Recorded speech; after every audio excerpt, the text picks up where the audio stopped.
The cooks scurried like frightened mice in the dank passages beneath Maegor's holdfast, iron pots clanging in a fevered rhythm that echoed off stone older than memory.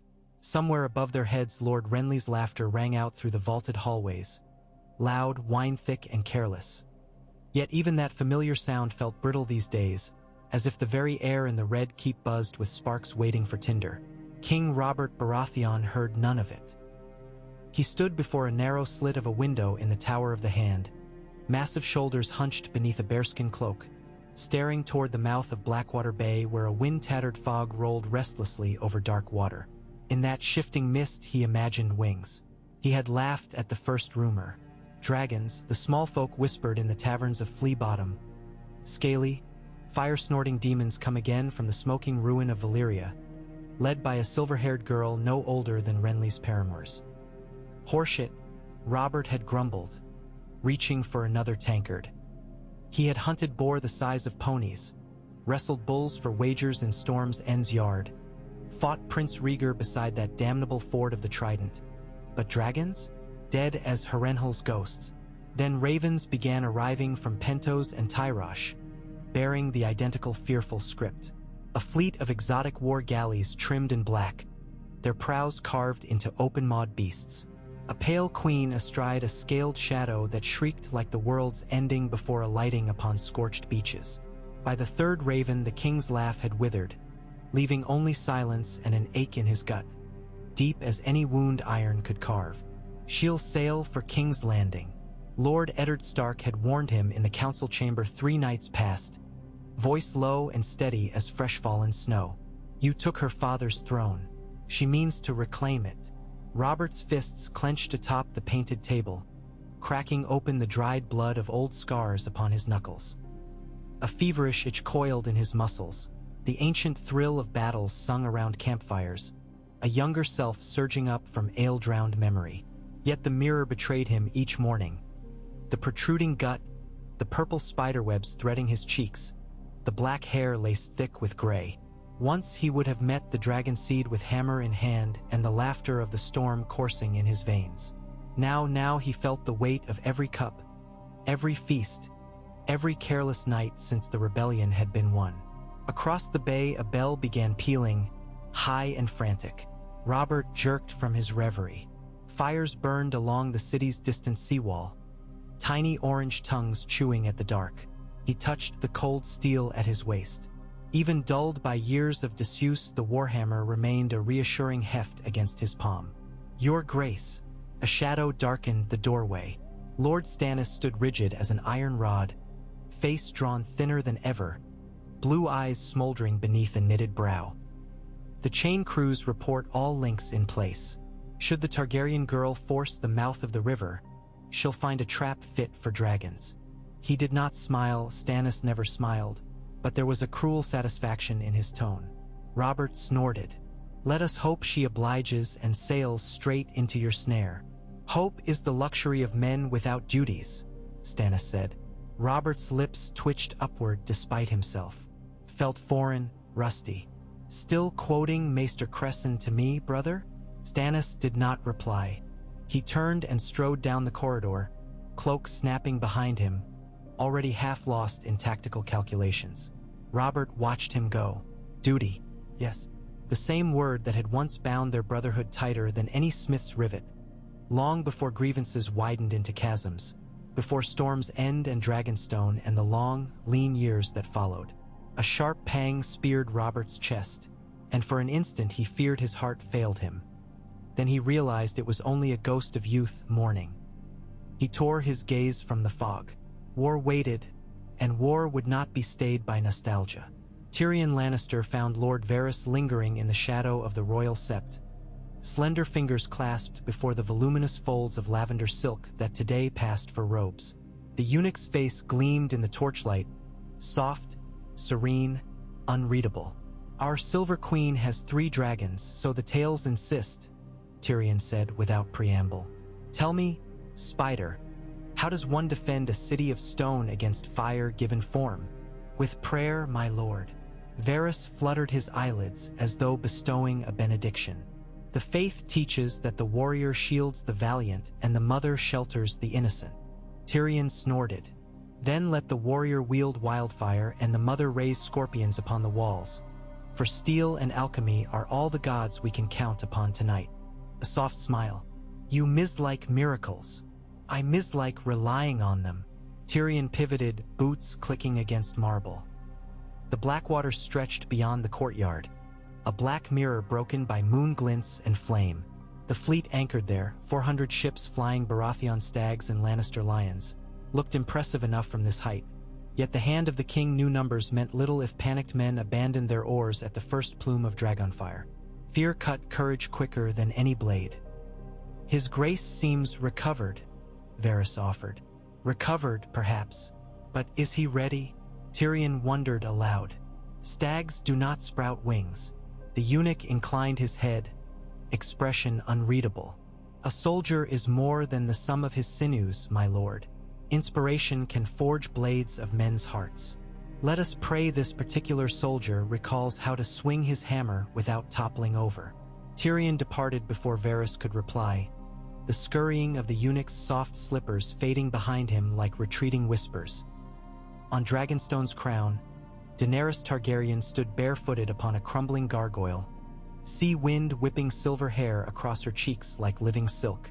Below, black waves battered the basalt cliffs with thunderous fury. Above, two shadows danced across bruised clouds, Drogon and Regal, great wings carving the gale, shrieks carrying over the surf like ripping canvas. The third shadow, Viserion, roost upon the island's dormant volcano, pale scales drinking the last violet light of dusk. Her heart soared at the sight of them. Her children, her vengeance, her right. Yet tonight a chill traced her spine. The raven from Salador San had reached her at dawn. King Robert rallies every ship in Blackwater Bay, the Lyseni sells word wrote, and the green land bristles with scorpion bolts enough to skewer the moon. Sail swift or sail cunning. Dragons alone will not win this war. Dragons alone had carried her across the red waste. Dragons had burned Cartha's betrayers to bone and smoke.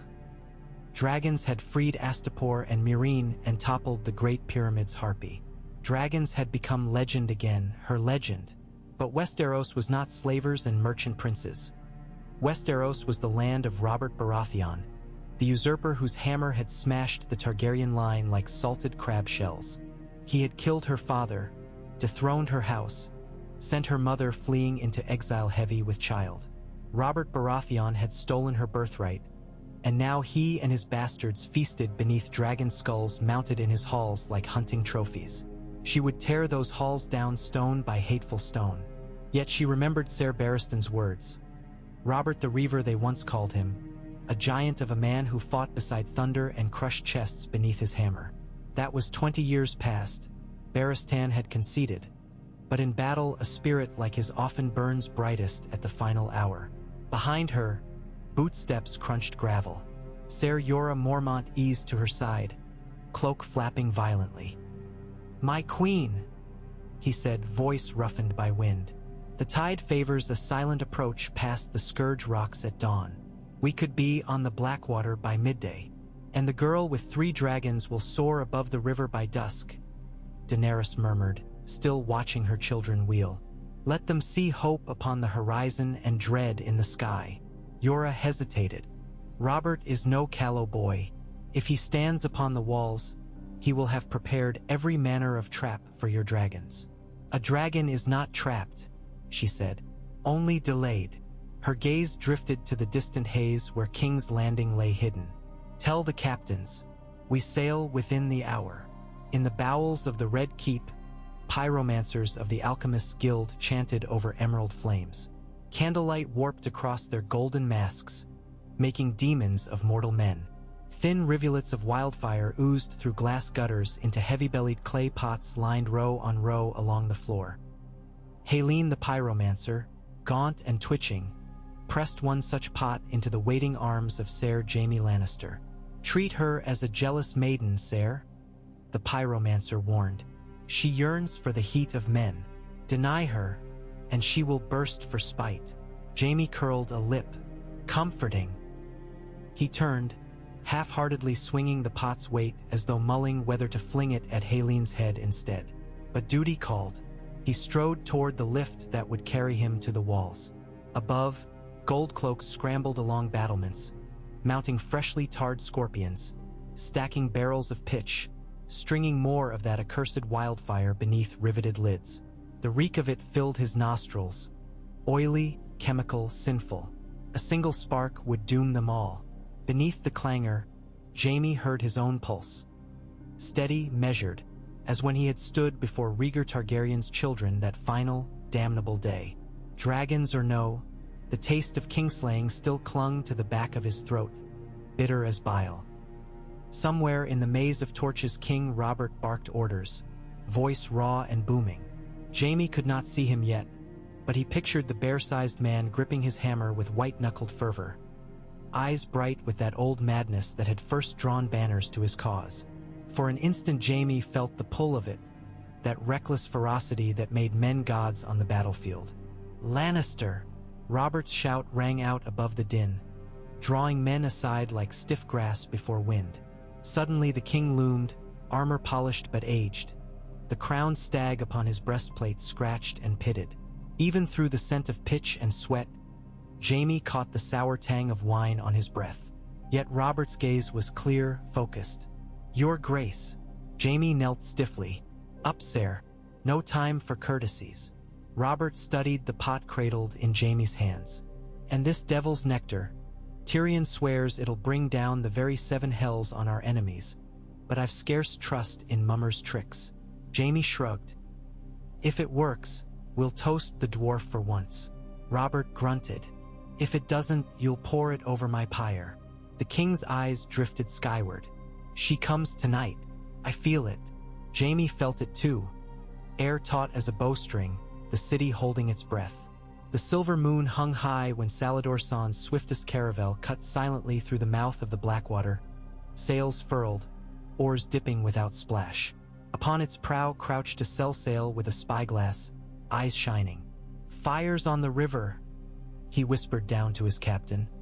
"But no sails aflame. They're waiting." Salador grinned in the gloom. "Let them wait. A queen's patience is deeper than any river."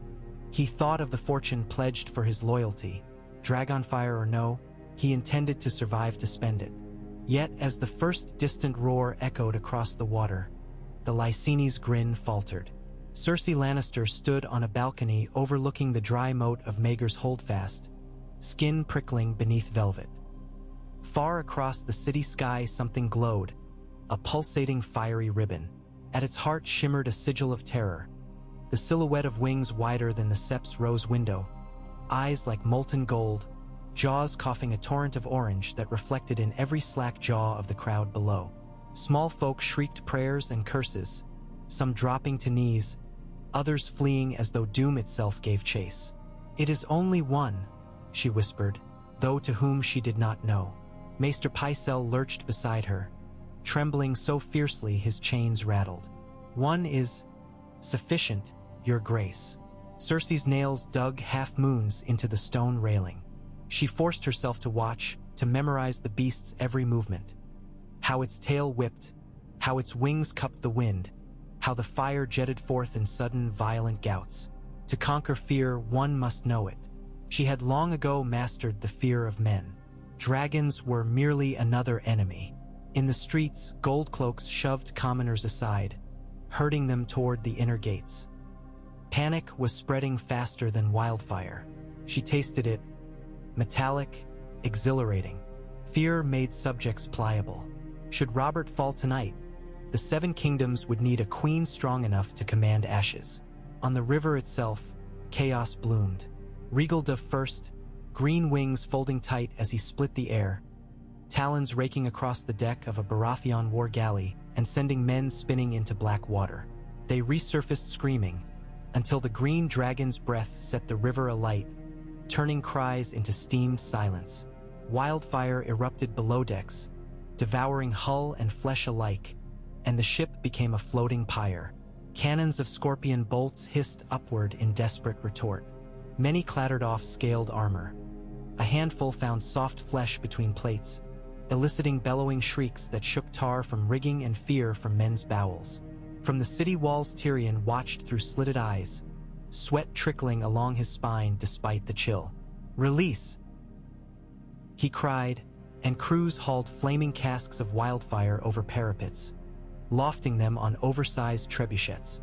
The first jar burst in a lurid emerald blossom beside Drogon's wing, the heat of it so fierce even atop the wall Tyrion felt his eyebrows singe. The dragon roared and veered, flame meeting flame in a war of alchemical fury. Below, rowers screamed as green fire spilled across river and deck alike, burning on water, on flesh, on air. A horror beyond rational script. Yet each blast drove Drogon higher, away from the densest clusters of ships. For a heartbeat Tyrion dared believe. Then the second dragon came. Viserion streaked from cloud cover like a falling star. His pale furnace engulfed a cluster of floating scorpions lashed together atop a barge. Within a breath, the barge vanished beneath fire-slick waves. The white-gold beast banked, searing a swath along the riverbank where archers had massed. Screams rolled up the stone in stuttering waves. Tyrion tasted bile. A horn sounded, deep, booming, primal. Robert Baratheon emerged through smoke aboard his flagship Fury, hammer raised, stag helm glinting with malevolent glee. He bellowed something lost to distance but felt in the marrow of every soldier. A challenge, a promise, a death-defying roar that named him king of this horror. Men rallied, oars biting water. Ships pivoted toward the nearest dragon. Banks of scorpions reloaded.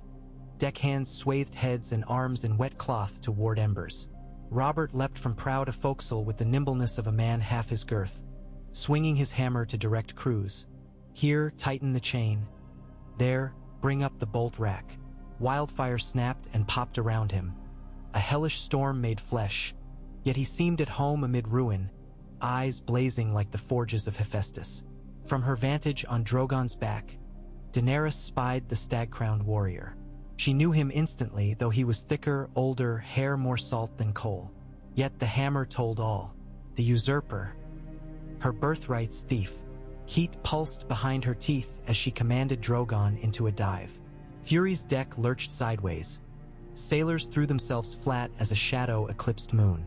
Robert alone stood unmoved, bracing his boots wide, raising the warhammer two-handed. When Drogon's jaws parted, Robert hurled a spear of iron pitched with wildfire. Flung it like a javelin, the shaft spinning end over end to strike the dragon's armored chest.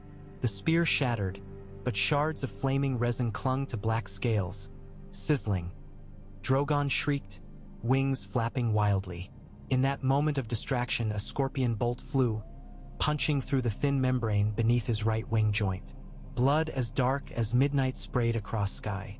Daenerys clung to horn ridges, teeth rattling. Drogon faltered, listing. Another bolt whistled past. She yanked hard on the reins of thought and soul that bound them. The dragon banked away, struggling for altitude. Yet the retreat came too slow.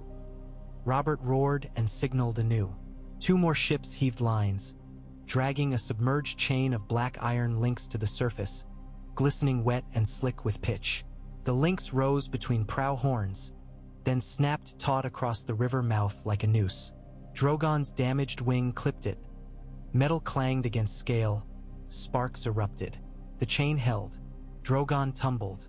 Daenerys felt the world spin, wind screaming by, the Blackwater rushing up with hungry jaws. A heartbeat separated her from annihilation. At the last instant, Drogon's wings caught air. He righted, soaring seawards, but blood dripped freely from the wound. The dragons converged around their brother, hemming him in a protective V, before retreating toward the bay's open mouth beyond range of scorpions. On the wall, men cheered. On the river, men wept. Victory had never seemed so near or so fragile. Hours passed in brutal increments measured by screams and the wet slap of burning bodies against hulls. Dawn's gray light peeled back smoke to reveal a graveyard. Broken masts jutting like snapped spears, half-sunken hulks belching green flame, a boil of corpses turning the river crimson and black. Yet the city still stood, its walls scorched but unbreached. Robert Baratheon dismounted the ramp of his ship, boots splashing in ankle-deep soot-slicked water. His shoulders sagged with exhaustion. His hammer, now notched, dragged furrows through sand as he walked. But his eyes remained alive, feral. Tyrion hobbled across rubble to meet him. "The dragons withdrew," the dwarf reported, voice rasping. "Your chain crippled one. A fine trick." Robert spat blood-tinged phlegm. "Aye, a trick. But they'll return once she licks her wounds." He glanced toward the ragged horizon where dawn painted the sky like a bruise. "We must count how many ships float, how many bolts remain, and how many kings." Tyrion raised an eyebrow toward Stannis, who disembarked another galley nearby, face pinched with calculation. Robert grunted. "One king is enough for now." He trudged on. Above the city, ravens burst from every rookery, black wings blotting sunrise. Missives flew to Highgarden, to Riverrun, to Winterfell, to Dorne, dragons at Blackwater. King stands. On a bluff south of the river, Daenerys watched sunrise burn away night's terror. Jorah stood beside her, face smudged with soot, eyes glistening.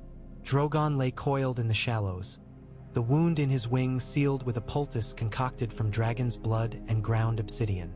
The dragon slept fitfully, feverish heat steaming the water around him. Rhaegal and Viserion perched sentinel on rocky crags, occasionally trumpeting distress or agitation. "The city still stands," Jorah observed. "For now," she answered. In her mind, the face of the Stag King burned brighter than the flames that had lit the river. Those mad, glorious eyes meeting hers across chaos. Not fear as she expected, defiance. "We can strike again tonight," Jorah suggested. She shook her head. "Not tonight. I will not squander my children against chains and treachery. We will hunt their fleet in open water where scorpions cannot aim true." Her gaze drifted inland. "And when the river runs clean again, we will fly over walls and show them ire from within their dreams." Jorah bowed. "As you command." Yet command felt lighter than before, as though the king's hammer had split more than scale, split certainty itself. For the first time since Karth, Daenerys Targaryen tasted doubt. Not of her dragons, but of the long-scarred land she sought to rule, and of the storm-crowned warrior who defended it with the fury of a dying star. In the dungeons beneath the Red Keep, a lone prisoner listened to the reverberations of battle fade into uneasy quiet. Maester Qyburn's ravens croaked secrets beyond his cell door. The captive smiled, a thin slit of a smile carved into shadow. War, he mused, made opportunities of men's ambitions. And tonight, ambition soared on wings of fire. Outside, the first carrion crows circled above smoldering masts. The Battle of the Blackwater had not ended. It had only begun a new chapter, written in the blood of dragons and the roar of a king who refused to die. And in that uncertain pause between carnage and reckoning, Westeros held its breath. Smoke drifted across the throne room like whispering wraiths as Robert Baratheon sank upon the Iron Throne. Steel bit into flesh. A cut opened on his left thigh, warm blood soaking wool. He barely noticed. His mind replayed the moment Drogon's eyes met his, the raw hatred, the ancient intelligence. Not the gaze of a beast, but of an enemy.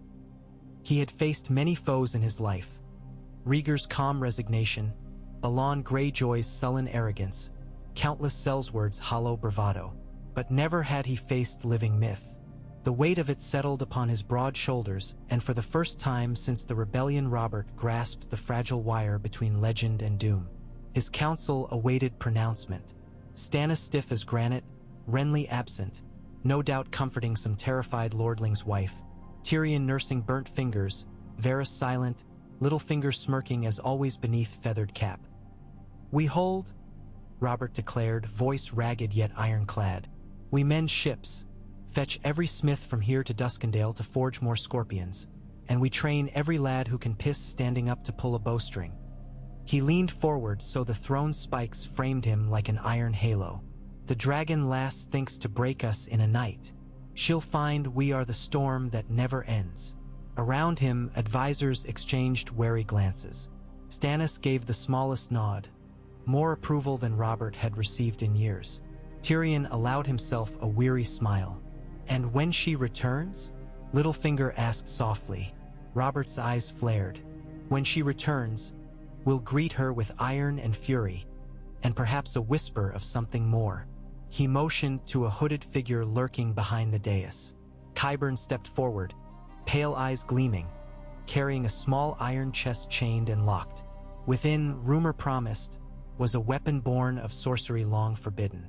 Robert rested a scarred hand atop the lid. Let the girl bring her dragons. I have forged a dragon's bane. In the hush that followed, the Iron Throne seemed almost to hum, as if the swords of slain kings sensed the sharpening of destiny. Far to the east of the Blackwater, upon a lonely stretch of coast where driftwood gathered like corpses, Daenerys Targaryen knelt beside Drogon's resting shape. She stroked his soot-stained neck, whispering lullabies in Valyrian. The dragon's great eye cracked open, a slit of molten gold, resting upon his mother. "So Veets," she murmured. "Rest." Behind her, Rhaegal lifted his head at the horizon's reddening glow, and Viserion answered with a piercing cry. Daenerys followed their gaze. Dawn's second light shimmered upon the capital's walls, and in that fiery glow the Red Keep looked aflame though whole. She vowed to change that, but not with haste, with patience deeper than the sea, with strategy older than Valyria. Robert Baratheon had survived a dance with dragons. The next dance would be her choosing, one where chains could not bind and scorpions could not reach. And when the dance ended, the stag would bow to the dragon, its crown melted into nothing but slag. She rose, cloak snapping, and gave command to her captains. "We sail north," for beyond Blackwater Bay lay a coastline unguarded, villages that supplied King's Landing, fields of grain that fed its people. Burn the food, starve the city, draw the king out from his walls. Dragons were more than weapons. They were siege engines of the sky.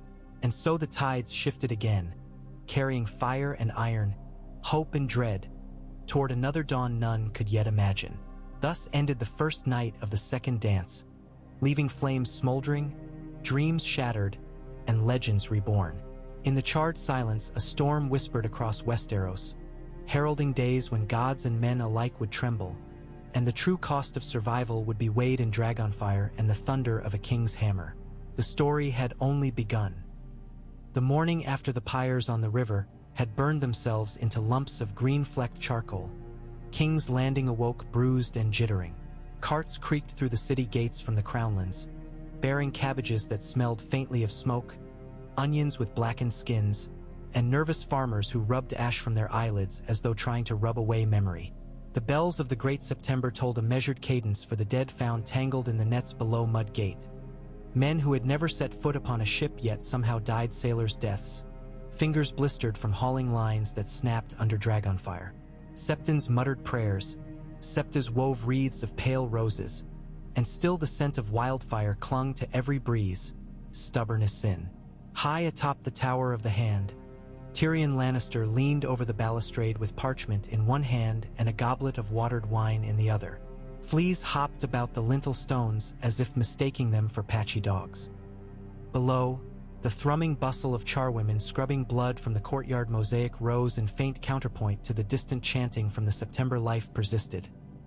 He thought, the way weeds forced their way through mortar. Yet life could be snapped as easily as those weeds if Daenerys Targaryen returned before the city mended its many fractures. I count 4 shipwrights, 6 master smiths, and 16 carpenters from Stokeworth alone, Bronn reported behind him, slouching against a lintel with the casual grace of a cat that had discovered mice too terrified to flee. They all claim the king's coin flows truer than any Stormlander duke's promissory note. Tyrion raised the parchment. Promises of wine from the arbor sweeten every contract. Nothing like a cask of gold-dappled summer wine to make a man risk burning alive. He took a sip and grimaced. Even watered, the wine tasted of smoke. See that they sign before they glimpse the river. Once they spy that graveyard, their courage will swim away faster than Littlefinger's silver. Bronn scratched his jaw. And if the dragons torch the docks again before the quills are dry? Then see they sign in blood, Tyrion muttered. Easier to clean than ink in this place. A flutter of wings interrupted. Ravens circled and one descended to perch on the railing beside Tyrion, cocking a beady black eye. It wore no message tube, just a bit of scarlet twine knotted about its leg. A warning from Varys, perhaps, or a jest. Tyrion shooed it. The bird croaked, flapped once, and took flight toward the east where smoke still smeared the sky.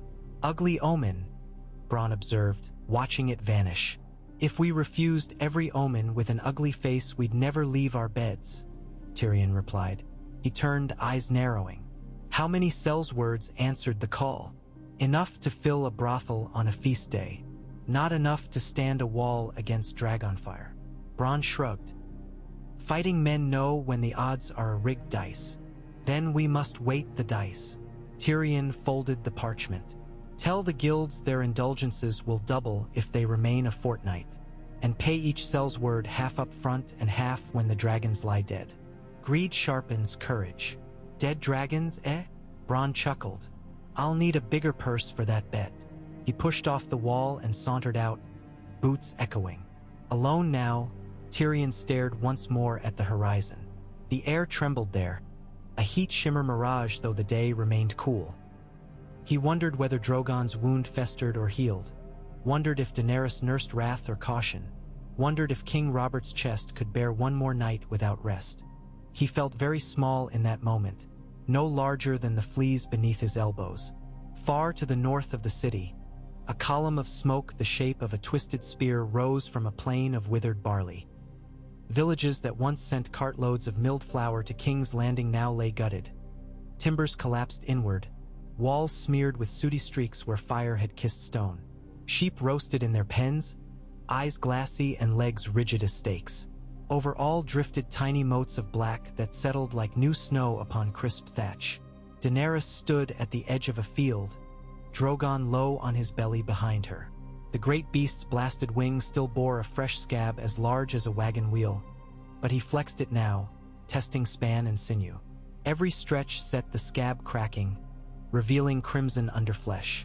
Steam hissed between his teeth, and each exhale sent sparks dancing across stubble that once grew ripe barley. We burn their bread, they burn in hunger, she said quietly. Winter does half the work, Ser Jorah replied, wiping sweat from his brow. Autumn is near. Without grain stores, the capital will know famine before frost. Famine breeds rebellion, she said, and rebellion opens gates. Nearby, Regal rose on hind legs, beating wings once, twice, casting eddies that toppled fence posts left standing. Viserion perched upon a toppled granary roof, tail lazily shattering sun-bleached tiles. Both younger dragons smelled the killing fields too keenly. Their restlessness crackled like lightning between them. Yet Daenerys would not loose them further, not yet. Control came first. She would win the war by increments, not mad charges. Else Drogon's wounded wing would join him crippled on some bank while her enemies celebrated. A flock of crows circled overhead, cawing with greedy anticipation. Daenerys felt the tremor beneath her ribs that presaged memory. Cartha's warlocks chanting, Astapor's slavers begging, Myreen's decree of chains broken. Those foes had seemed unstoppable until she found the seam and pulled. Robert Baratheon would be no different. We march at dusk, she said. The next village lies 2 leagues east. Let them watch smoke columns draw nearer day by day. Jorah inclined his head. I will send riders to scout the roads and burn every storehouse they pass. No, Daenerys said. Spare the storehouses. Let them see us spare. And when the people flee to King's Landing, let them speak of a queen who could scorch them yet chose mercy. She touched Drogon's neck, scales hot even to her calloused palm. Mercy shown willingly wields more terror than cruelty expected. Jorah's brows furrowed in thought.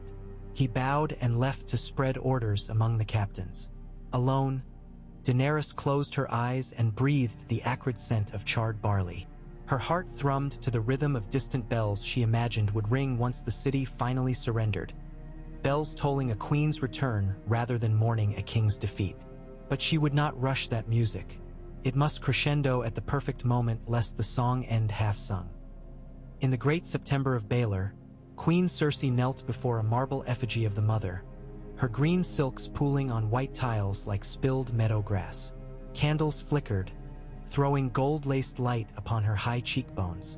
Though she clasped hands in prayer, her gaze remained fixed not on the statue's tender smile, but on the sunlight slanting through stained glass windows. Dragons and direwolves danced in colored fragments across the floor, ancient enemies locked forever in trembling hues. A soft scrape of boot leather alerted her. She did not turn. "Speak." Qyburn emerged from the shadows, head bowed. "Your Grace, the captive is prepared." Cersei rose. The mother's smile looked naive from this height, as if plastered onto the stone by some fool who had never tasted loss. Cersei touched the effigy's cold cheek with 2 fingers, then withdrew. "Take me to him."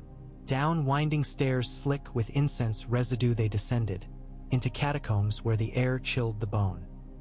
At the final iron-barred door, Qyburn produced a ring of keys. He chose one barbed and black. The lock clicked like a snapping insect. The door hissed open.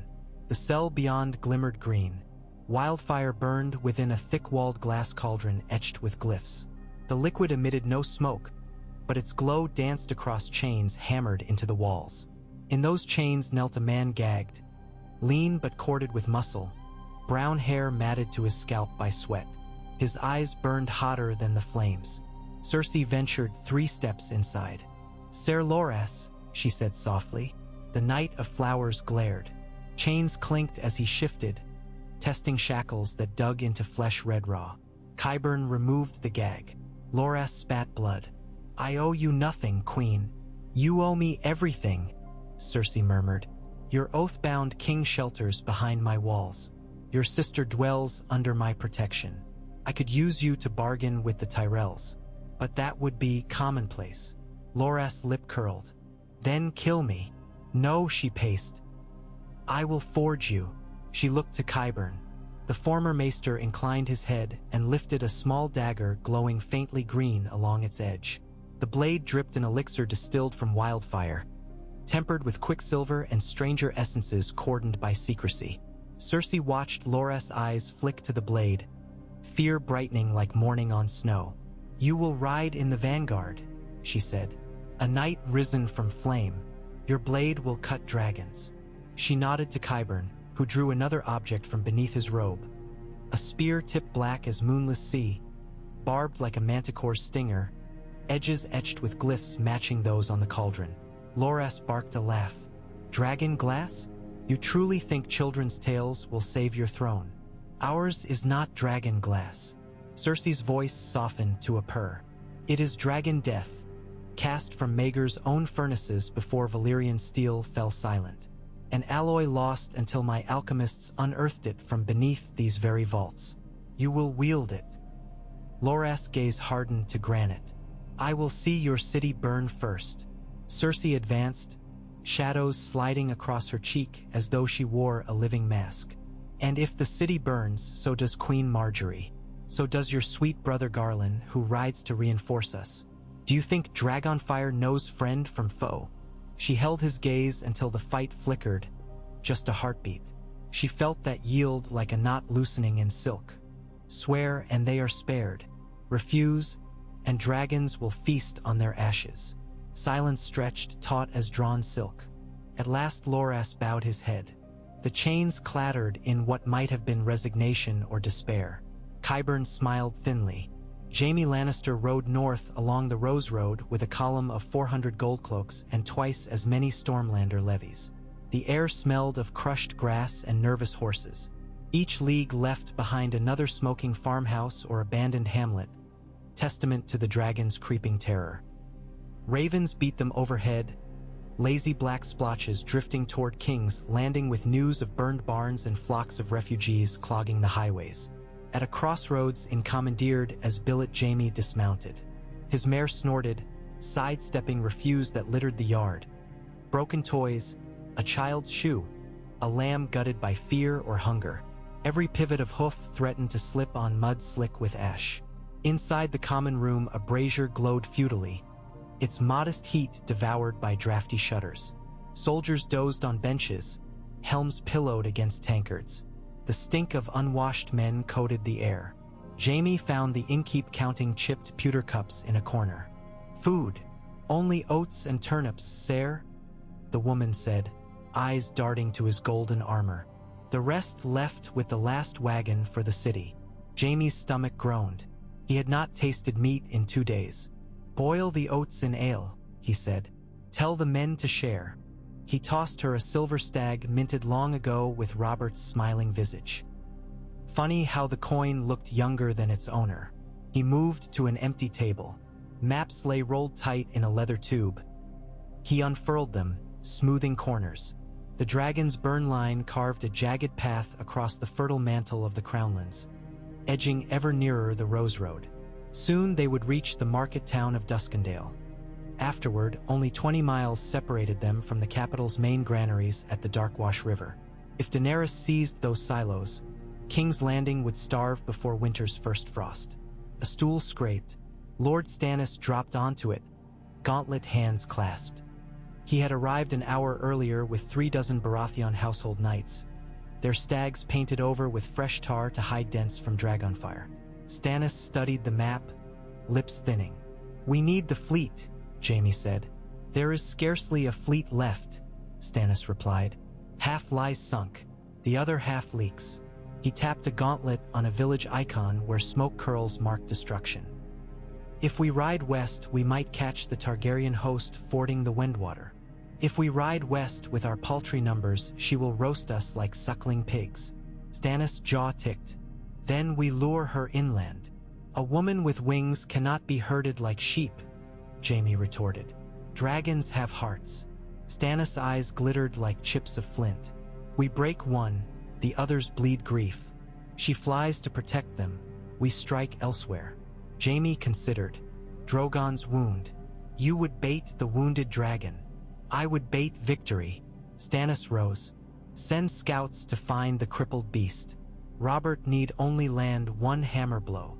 He stalked away before Jaime could object. Jaime exhaled, knuckles white around map edges. He wondered when Baratheons had become men of schemes rather than axes. The world turned upside down when dragons breathed again. That evening, Robert Baratheon stood atop the Gate of the Gods, looking north across the King's Road where thousands of refugees trudged between mileposts worn smooth by centuries. Mothers barefooted, babes silent with hunger, fathers towing crates of cabbages half blackened by smoke, children with eyes too old. Songs of despair drifted like dust. Only 2 verses repeated. "The Dragon Queen is mercy and the Dragon Queen is death." Robert's chest twisted. A figure climbed to the parapet beside him. Renly, armor polished to mirror shine, green cloak pinned with golden rose gifted by Marjorie.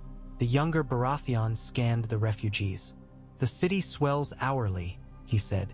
"The granaries shrink twice as fast." Robert grunted. "The city survived Maegor. It will survive a barefoot queen and her pets. Pets that breathe flame."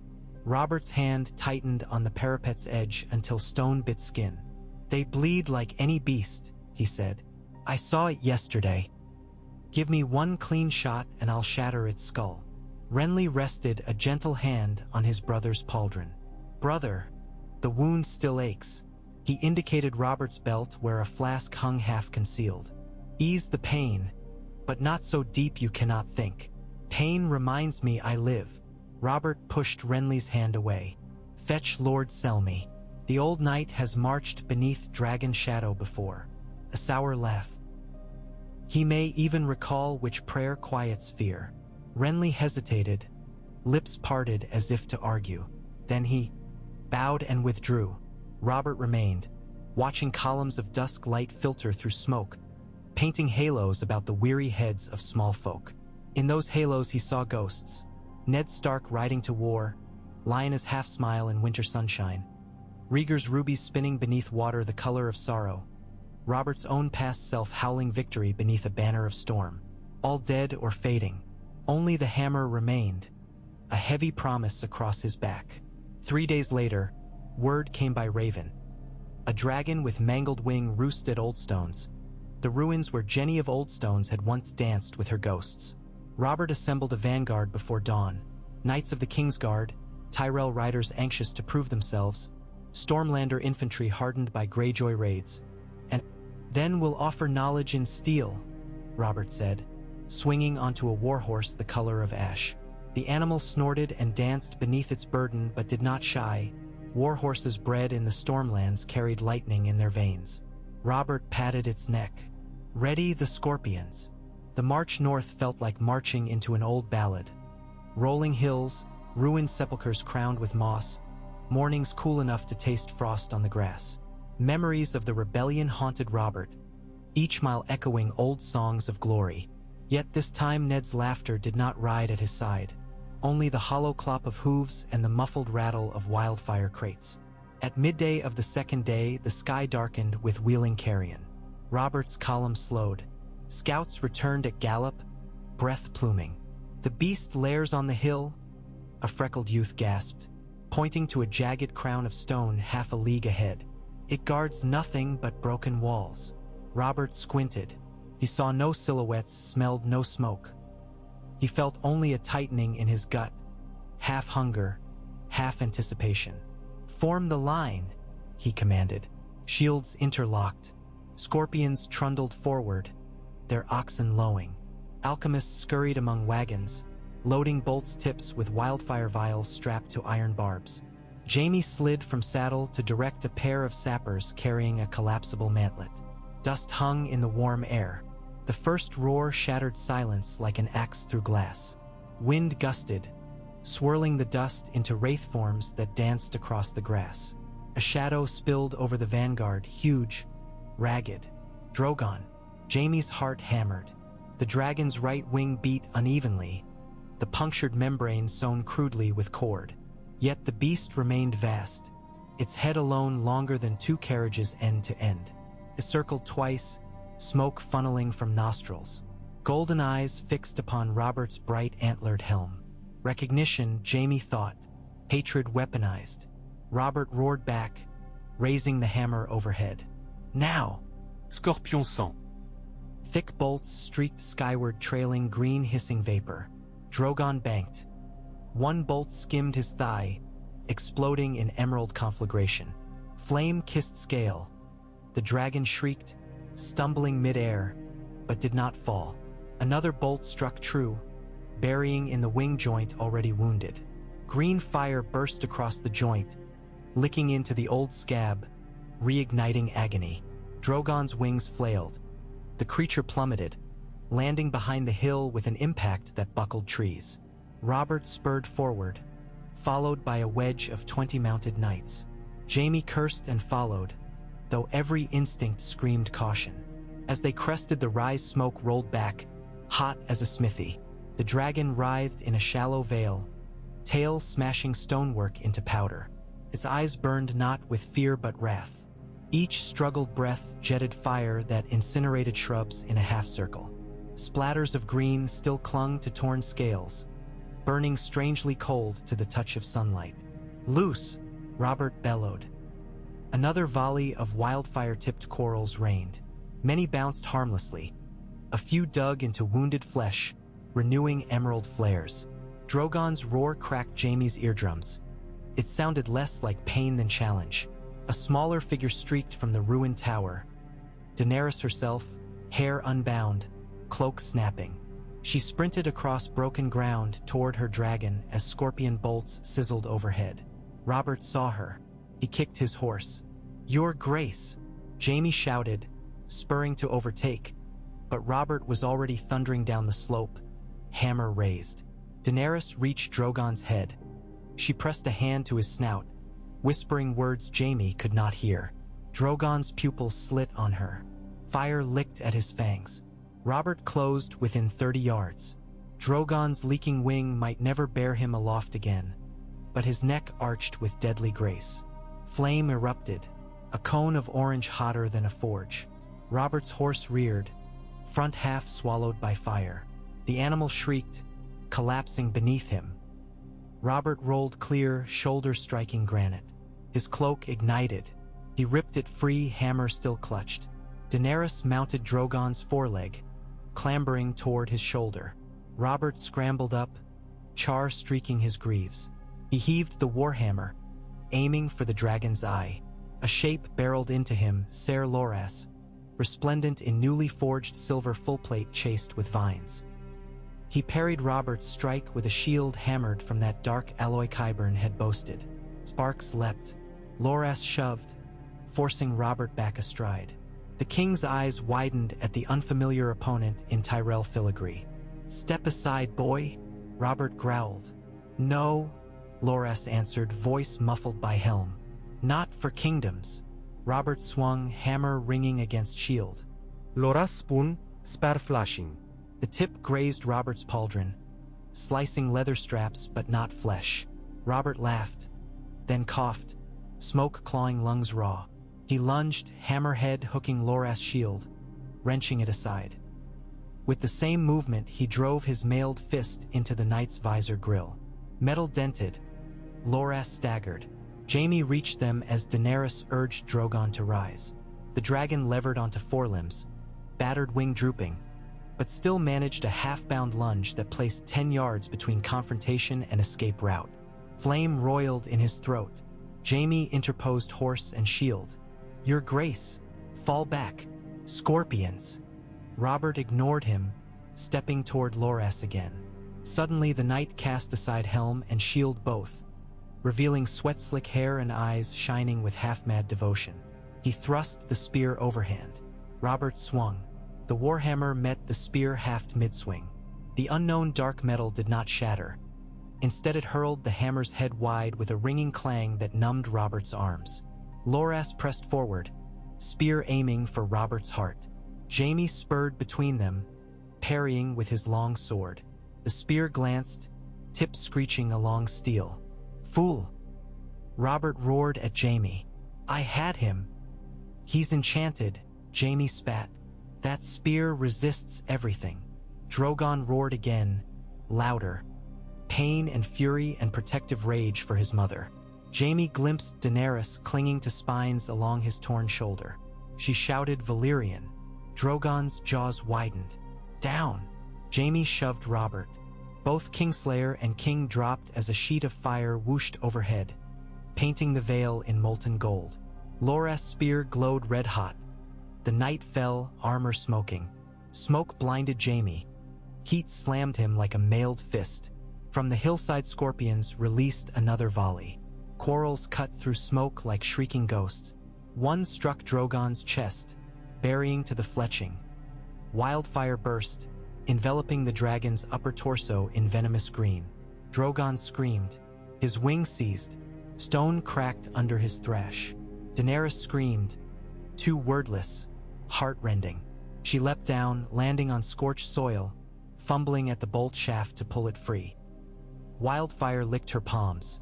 She felt no burn, as though grief numbed nerve endings. Drogon's blood hissed where emerald mixed with crimson. Robert regained his feet, hammer again ready.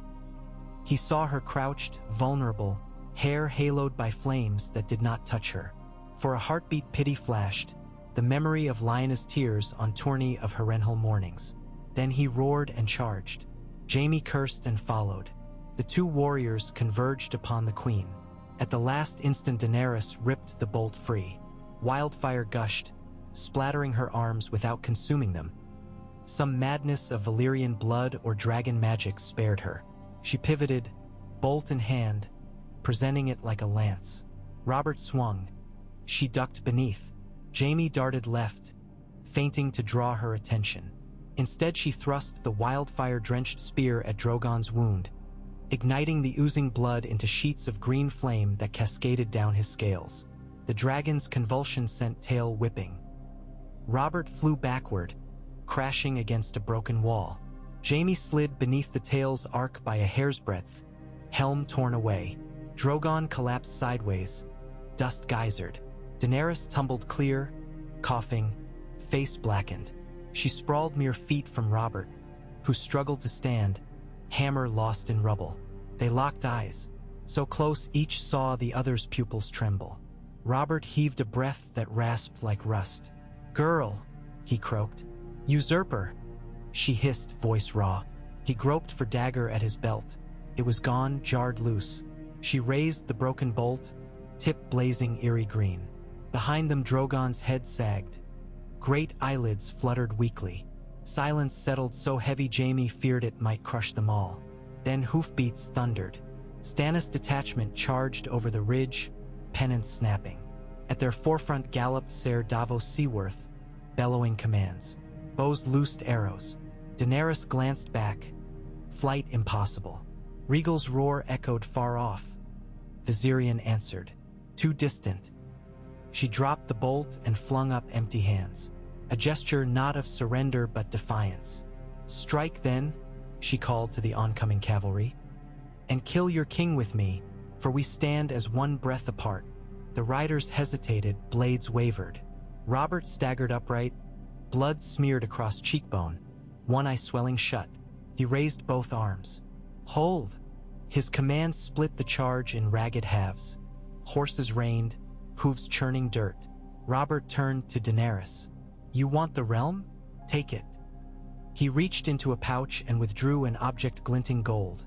The stag's sigil crown, dented, smeared with soot. With a ragged grunt, he cast it at her feet. Win it the way dragons won it before, honorably in open war, not in this butcher's ditch. Jaime stared, mouth dry. Daenerys stared back, disbelief warring with contempt. Behind her Drogon exhaled one faint plume. She bent, touched the crown, lifted it. The metal scorched her palm. She hissed and let it fall again. This crown was forged in rebellion, she said. It shall melt in fire reborn. Robert's laugh came out broken. Then melt it, but do not call me craven for meeting you face to face. He limped forward 2 steps and collapsed to one knee, too weary to hide it. Go, tend your monster, spare these lands. We will meet again, at a place of your choosing. A hush spread over the vale as though sun itself paused. Queen and king, knee-deep in ash and smoke, offered one another a reprieve only fate could justify. Daenerys backed away, never lowering her gaze. She reached Drogon's head, stroked the soot-black cheek. The dragon stirred, great heartbeat reverberating through the earth. Slowly, painfully, he pushed upright to one elbow. His torn wing drooped like a rag of night. Yet he lived. Daenerys climbed. Drogon lurched to all fours, molten blood dripping. With a bound that shook mountains, he half leapt, half flew, clearing the ridge. His flight path listed, but his shadow still dwarfed every man beneath. Silence persisted until long after the silhouette shrank to a smudge against eastern clouds. Then Stannis dismounted, marched to Robert, offered arm. Robert ignored it, pushing himself upright. Jaime retrieved the abandoned crown. He turned it over. The stag's antlers snapped in half where hammer blow had bent them the day Ned Stark had died. Now soot caked the broken spires like funeral garb. Robert met Jaime's gaze. We teach her fear, he rasped. Next time we teach her death. He took the crown and shoved it in his belt. Jaime surveyed the carnage. Loras Tyrell lay unmoving, armor fused to flesh by dragonfire. Qyburn's black spear glowed faintly, half melted. Sappers doused burning brush with buckets of dirt. All for a stalemate. Yet somewhere within Jaime a new understanding smoldered. Dragons could bleed. Kings could falter. And the realm's fate was no longer a ballad but a question posed to gods and men alike. That night, Daenerys made camp by the rush where reeds whispered ancient lullabies. Healers daubed Drogon's wounds with salves of abyssal smell. Rhaegal coiled protectively, eyes scanning sky.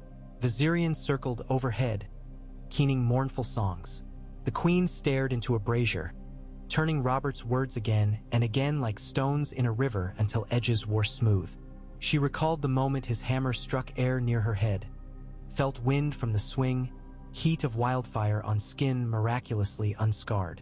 She remembered the weight of the stag crown searing her palm, a brand from a world she meant to reorder.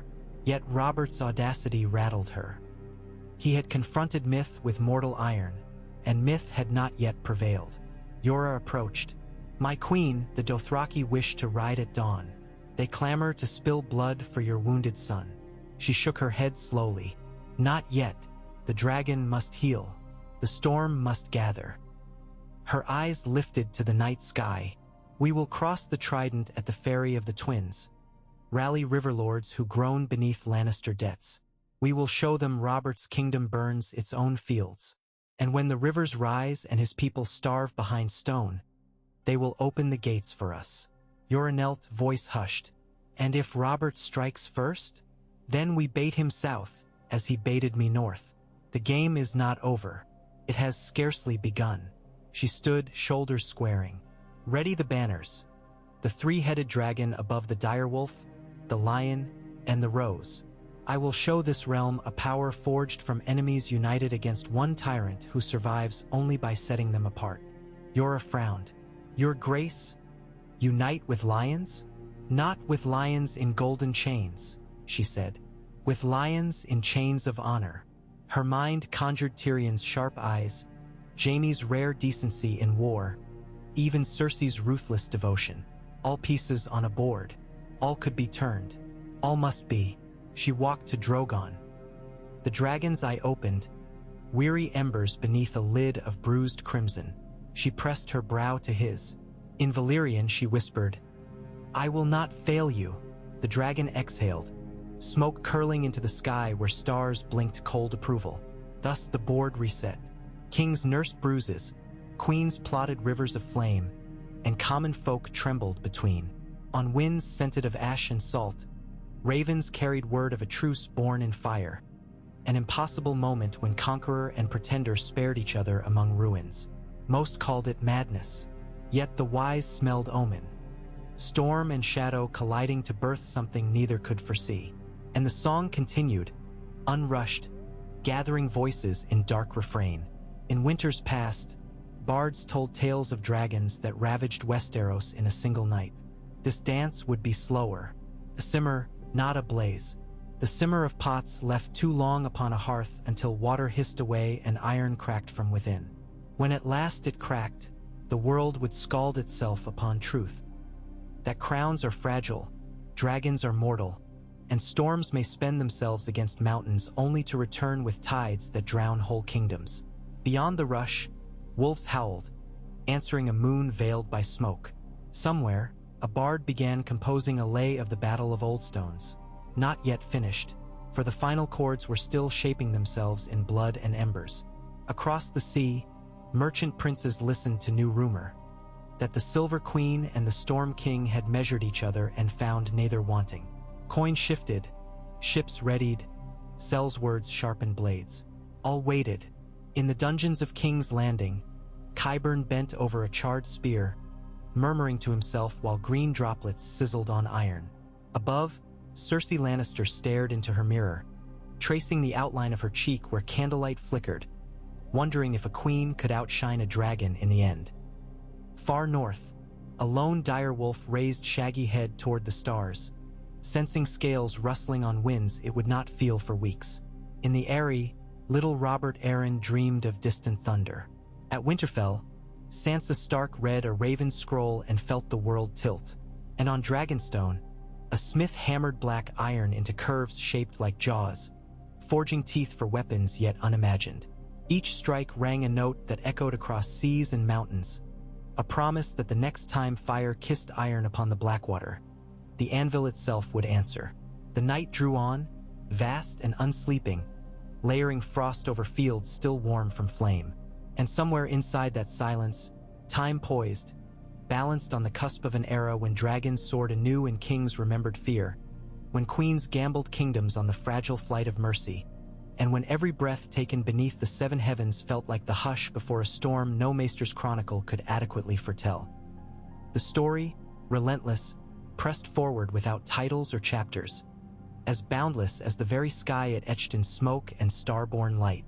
Rain whispered over the King's Road before dawn, a timid drizzle that turned dust to paste and dappled every banner drooping above the weary columns trudging south. Beneath a sagging leather awning, Jaime Lannister watched rivulets bead on his gauntlets and slide off the gold lions embossed there, tiny threads of water drawn irresistibly toward Earth's pull. Night lingered in the hollows of the land. Only the faintest gray blush kissed the horizon behind rolling clouds. Hammers rang somewhere ahead. Smiths at makeshift forges shoeing horses, straightening scorpion bolts, pouring molten lead into cracks that dragonfire had bubbled in iron plates. The scent of damp earth mingled with the ghost of ash, a reminder that the beast they hunted could be 20 leagues distant yet still mark the air with invisible brand. A sentry saluted. Jaime acknowledged him absently, thoughts drifting to old stones and the duel that had nearly rewritten history with one hammer swing. He had not slept since, not truly. Whenever he closed his eyes, he resaw the moment Daenerys Targaryen held Robert's crown in her hand, firelight gilding her knuckles while the stag's antlers sizzled her skin. She could have run him through then, ended a dynasty and a war in the same breath. Yet she had spared him, and he her. Why? Jaime's mind gnawed the riddle like a dog on marrow. "You look ill, sire." Brienne of Tarth ducked beneath the awning, rain glimmering on her copper hair. She carried a bowl of thin stew that steamed between them. "Eat." Jaime found a smile. "Gods, you still play squire." "Someone must," she said, pressing the bowl into his hand. "The men say the king rides at first light. He rides whether his arm can lift that cursed hammer or not." Jaime slurped. The stew was mostly barley, laced with a few slivers of something that might once have been rabbit. "Do you think him mad?" "No more than any warrior facing dragons."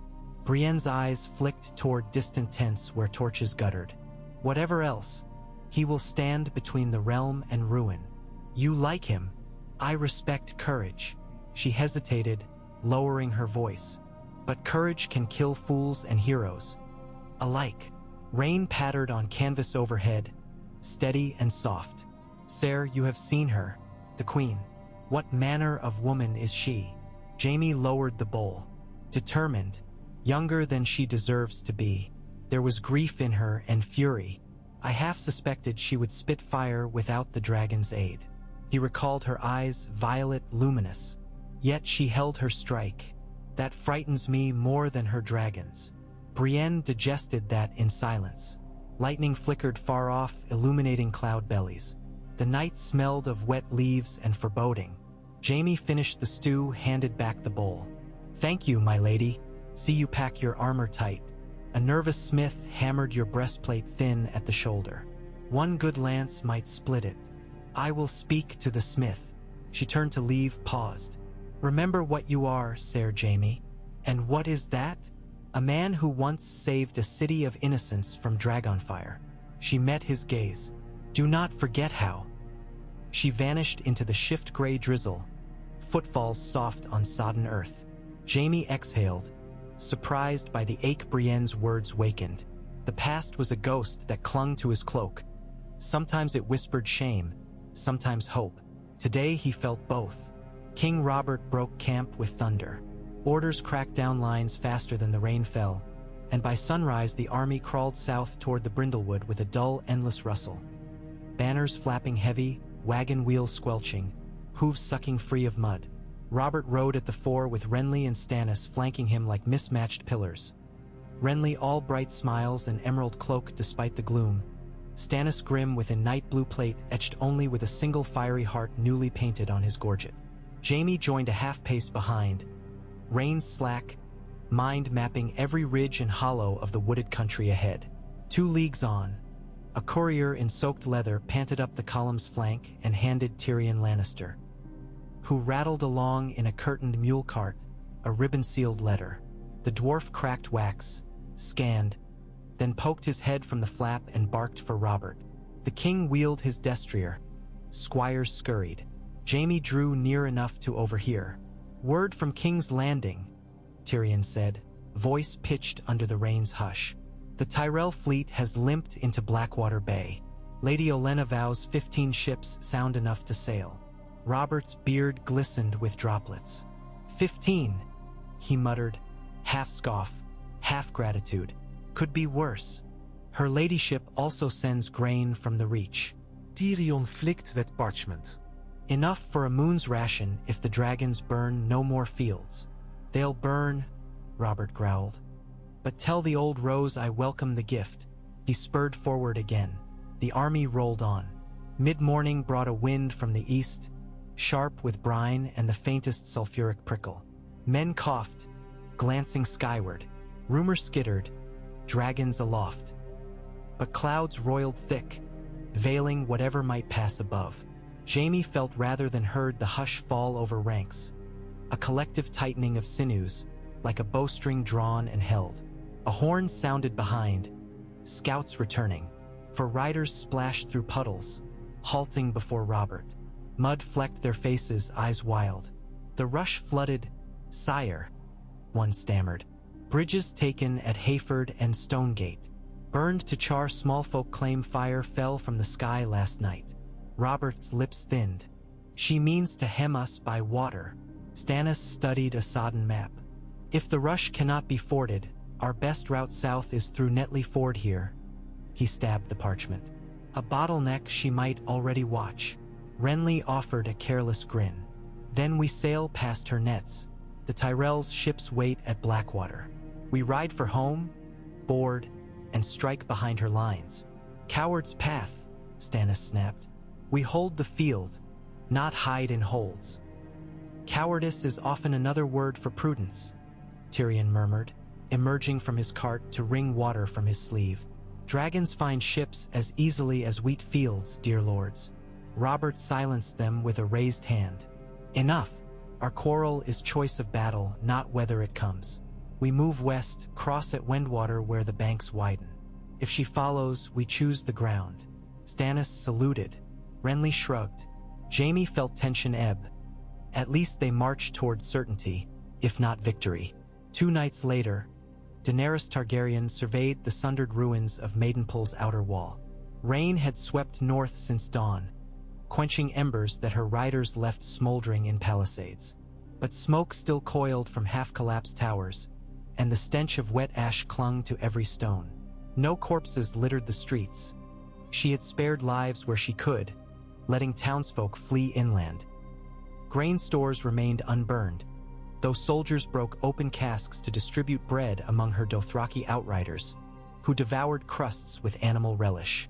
Drogon lay in the castle yard, wings splinted with boiled leather and iron stays hammered under Kohalo's supervision. The dragon dozed, breaths shallow, each exhale a wisp of steam. Rhaegal kept watch from a crumbled turret, tail twitching whenever footfalls echoed too near. Viserion soared beyond ramparts, pale silhouette flickering between storm clouds and moonlit glints. Missandei approached, cloak billowing. "My queen, the maester begs to treat the wounded villagers. He asks safe conduct." "Grant it," Daenerys said, "and see the sick fed before my own guard." "It will be done." Daenerys paced the parapet. Her eyes traced the dark line of forest across the bay, imagining Robert's army somewhere beyond, slogging through rain-choked glens.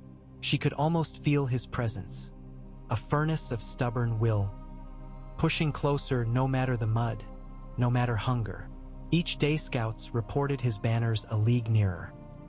He refused her dance of attrition. He meant to press sword to dragon throat again, as though mortal sinew could outlast scaled fury. She halted at a breach where water pooled, reflecting broken sky. A childhood memory flashed. Stories her brother Viserys told of Robert's strength, twisting awe into terror. She had sworn to break that nightmare in sunlight. Yet the man she faced at Oldstones was older, battered, but unbroken. Slaying him would require more than fire. It required unmaking the realm that still beat around his stubborn heart. Footsteps scuffed. Ser Jorah entered, helm tucked under arm. "Scouts from Crackclaw," he reported. "They say Riverlords rally to your banners. Lord Tully's nephew rides with 200 knights. Blackwood's muster bowmen in the misty wood." Even Frey's whispered discontent with the king. Daenerys absorbed the news. And the north? No word. Ravens vanish west of the Twins. He hesitated. "But I sense movement. Wolves seldom lie still when stags and dragons wage war. We cannot wait for them." She tapped a gauntlet finger on stone. "Tomorrow we ride to Duskendale, seize the harbor. With that foothold, the Riverlords may join openly." Jorah nodded. "The town walls are stout but undermanned. I will speak with the governor. Spare blood." She exhaled. "The realm must see mercy side by side with fire." Thunder rumbled across bay water. In that rolling growl Daenerys fancied, she heard Drogon's future bellow. Whole, healed, ready. She dared hope. In a torchlit chamber deep beneath the Red Keep, Qyburn stood before an array of glass alembics. Viscous emerald fluids dripped through brass coils into iron cauldrons, wherein chunks of black stone hissed and glowed. Chains rattled behind him. Ser Gregor Clegane, reborn thing of towering flesh and silence, waited motionless beside a bound mule. On a signal from Qyburn, a jailer slashed the mule's flank. Blood sprayed. The beast screamed. Qyburn poured a ladle of molten green mixture onto the gash. Flesh bubbled, sealing like wax. The mule convulsed but did not die. The maester turned eyes aflame with fascination. "Incredible," he whispered. "The substance binds, yet cauterizes. If we coat spearheads thus, wounds cauterize instantly. Victims will survive long enough to be frightened." Cersei watched behind an iron lattice, face half-lit, half-shadow. "I asked for a poison to fell dragons, not a salve for mules. Your Grace, every discovery reveals new avenues." Qyburn brushed a splatter of blood from his sleeve. "But yes, there is another concoction." He gestured to a smaller vial containing silver fluid swirling like quicksilver stirred by unseen spoon. Extracted from basilisk bile, tempered with crushed dragon glass and wildfire salts. It coagulates only when exposed to intense heat, such as dragon flame. On contact, it crystallizes into brittle spines inside flesh. A dragon breathes, its blood turns to glass. One nick, and death follows within heartbeats. Cersei's lips parted. "How many vials?" 11, with more distilling. "Place them in the hands of men who will not flinch." "I know just the hands." Qyburn bowed toward the mountain. In the library at Riverrun, Brynden Tully, called Blackfish, studied candles tubs dancing before stacks of war annals. Rain battered shutters. The smell of wet parchment filled the air. Across the table Edmure Tully paced, fists clenched. "We must choose," Edmure fretted. "Father's bannermen look to us. Some whisper to answer the Dragon Queen's call. Others fear Robert's wrath." Blackfish sipped cooled tea. "Wrath is fleeting to men who stand behind walls. But dragons climb walls." He closed the tome. "Our niece Sansa writes that winter comes early to the north. The king's stores run thin. A clever man backs the banner with grain." "Then we ride for Daenerys?" Blackfish considered. He saw Rhaegar's ghost in river water, saw young Ned and Robert laughing after victory. A victory built on promises broken. "We ride for the realm," he said at last.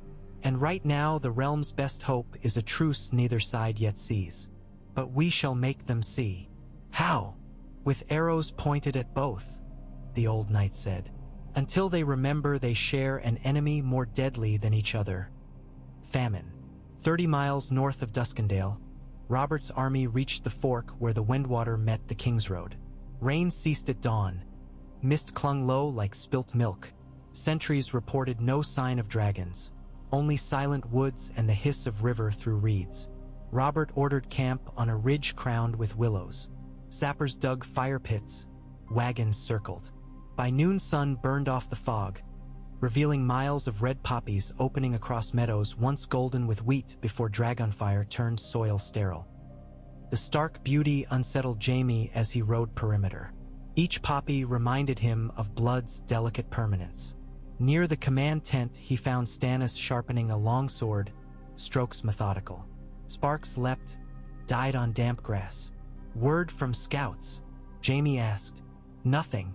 Too quiet." Stannis' arm continued, unhurried. "She withdrew inland to Maidenpool. Some say she readies fleet at Duskendale." Jaime glanced at the barbed weapon. "Expecting single combat?" Stannis stopped sharpening, meeting his eyes. "I have studied Valyrian treatises on dragons." A clean thrust through the palate into brain kills. He peered at the sword's point. "If given the chance, I will take it. And the queen on its back? A lesser worry." Stannis rose, sheathing. "You killed one mad king. Fancy another." "I fancy no more kingslayings." Jaime's tone chilled the air. Stannis paced step closer. Should Robert fall, realm falls. Better a sword stop tyranny before it sprouts wings. Jaime held Stannis' gaze. When last I slew a king for the realm, it thanked me with scorn. He touched the pommel of his sword. I'll not stain it again unless there is no other road. Stannis considered, then turned away. Pray you have roads left to choose, sir. He strode off, cloak snapping. At dusk, ravens fluttered into Daenerys' war room, a chapel in Maidenpool repurposed with tables and carved benches. Oil maps weighted by iron candlesticks covered the altar. A maester, trembling, translated the messages. Robert's host encamped on Wendwater Ridge. Tyrell fleet anchored at Blackwater estuary. Karth rumors claim Sellsword companies sail from Pentos to join whichever side hires them first. Daenerys dismissed scribes. Alone with Yora and Missandei, she traced a line on the map. If Robert means to block our advance, he must hold Wendwater Crossing. We strike before he fortifies. Your dragon still heals, Yora warned. Regal and Viserion can carry battle. She met his eyes. The wound slows Drogon, but his flame remains wrath. Missandei whispered. A letter came by way of Riverrun. She presented a sealed scroll. From Sansa Stark. Daenerys broke wax. The letter spoke of northern hardship, children hungry, men weary of southern wars. Sansa offered neutrality until winter passed, but begged mercy for small folk caught between. Daenerys closed her eyes. Visions of charred farms flickered behind lids. We strike Robert, she said softly, but we spare the fields. We teach him famine need not follow dragons, unless he forces it. You're bowed. You fight with more than fire. The realm will remember. Moon set behind trees when Robert summoned Jaime, Renly, and Stannis to his pavilion. The king sat armorless, broad chest bare, old scars silver under lamplight. Wine jug lay half empty. He addressed them with the bluntness of a smith's hammer. Tomorrow we march for Frogmere Ford. Scouts report shallow water, good footing. We fortify riverbank. Draw her dragons low. Scorpions bury them. Renly tugged gloves. What if she circles and strikes our supply wagons? Then we bait her again. Robert's eyes gleamed. I've sent word to Lady Olenna. Sail those 15 ships up Blackwater. Torch the bay with wildfire should dragons appear. Drive them inland into our bolts. Stannis nodded approvingly. Renly swallowed doubt. Jaime folded arms, thinking of sailors flailing beneath emerald infernos. He said nothing. Robert leaned forward, voice low. If I fall, Renly commands. Stannis leads the rearguard. Jaime, ensure the queen and my sons reach safety. His gaze lingered on the Kingslayer. Can I trust you? Jaime bowed. I gave my word. Robert studied him a moment, then laughed, rough as gravel. Words be damned. Your honor keeps you, sir, even when it ruins you. He raised the jug, drank, wiped beard. Now sleep. Battle dawns. Dawn cracked the world open with a skirl of horns. Robert's army rolled west, standard-bearers trudging through river mist that clutched ankles like dying hands. Across the fields, autumn leaves fluttered red-orange, hinting at fires yet unlit. Halfway to Frogmere, scouts signaled, enemy ahead. Jaime spurred to the rise and saw movement. A long cloud of dust, banners crimson and black and silver fluttering above waves of mounted spears. At their center marched unsullied phalanxes, shields locked. Overhead Viserion circled, pale torch against sky. Regal skimmed treetops, emerald flame rippling in his maw as if testing wind. No Drogon. Yet, Robert's laugh rolled like thunder. He rode forward, hammer aloft, and his shout carried, "Form!" Lines rippled into place. Scorpions creaked, cables taut. Wildfire bolts glimmered ominous. Rain-soaked ground trembled beneath hooves of Tyrell cavalry taking flank. Sellsword archers knelt, knocking red-fletched shafts. Across the narrow meadow, Daenerys climbed a dais of woven shields carried by Unsullied. She raised a ribscarred hand. Silence deepened until birdsong faded. Her white hair lifted in river breeze, eyes glowing violet under laden sky. She spoke Valyrian. The sound drifted like silver bells. Unsullied struck spear butts once. Dothraki unsheathed a rack, ululating. Then Daenerys spread her arms. Viserion shrieked and plunged. Robert roared answer, "Loose!" Scorpions fired in ragged volley. Bolts hissed, trailing green vapor. Viserion banked. One bolt grazed flank, wildfire blooming across scales. The dragon screamed, flame gout sputtering. He careened, crashed through elm stand, trees splintering. Regal dived next, fiery breath strafing Sellsword ranks. Men engulfed fled, some into river, steam billowing. Yet the line held. Scorpions reloaded inexorably. Daenerys signaled again. Unsullied advanced at measured pace, shields locked. Behind them Dothraki fanned out, hoofbeats like rolling drums. Atop her dais, the queen scanned sky, searching.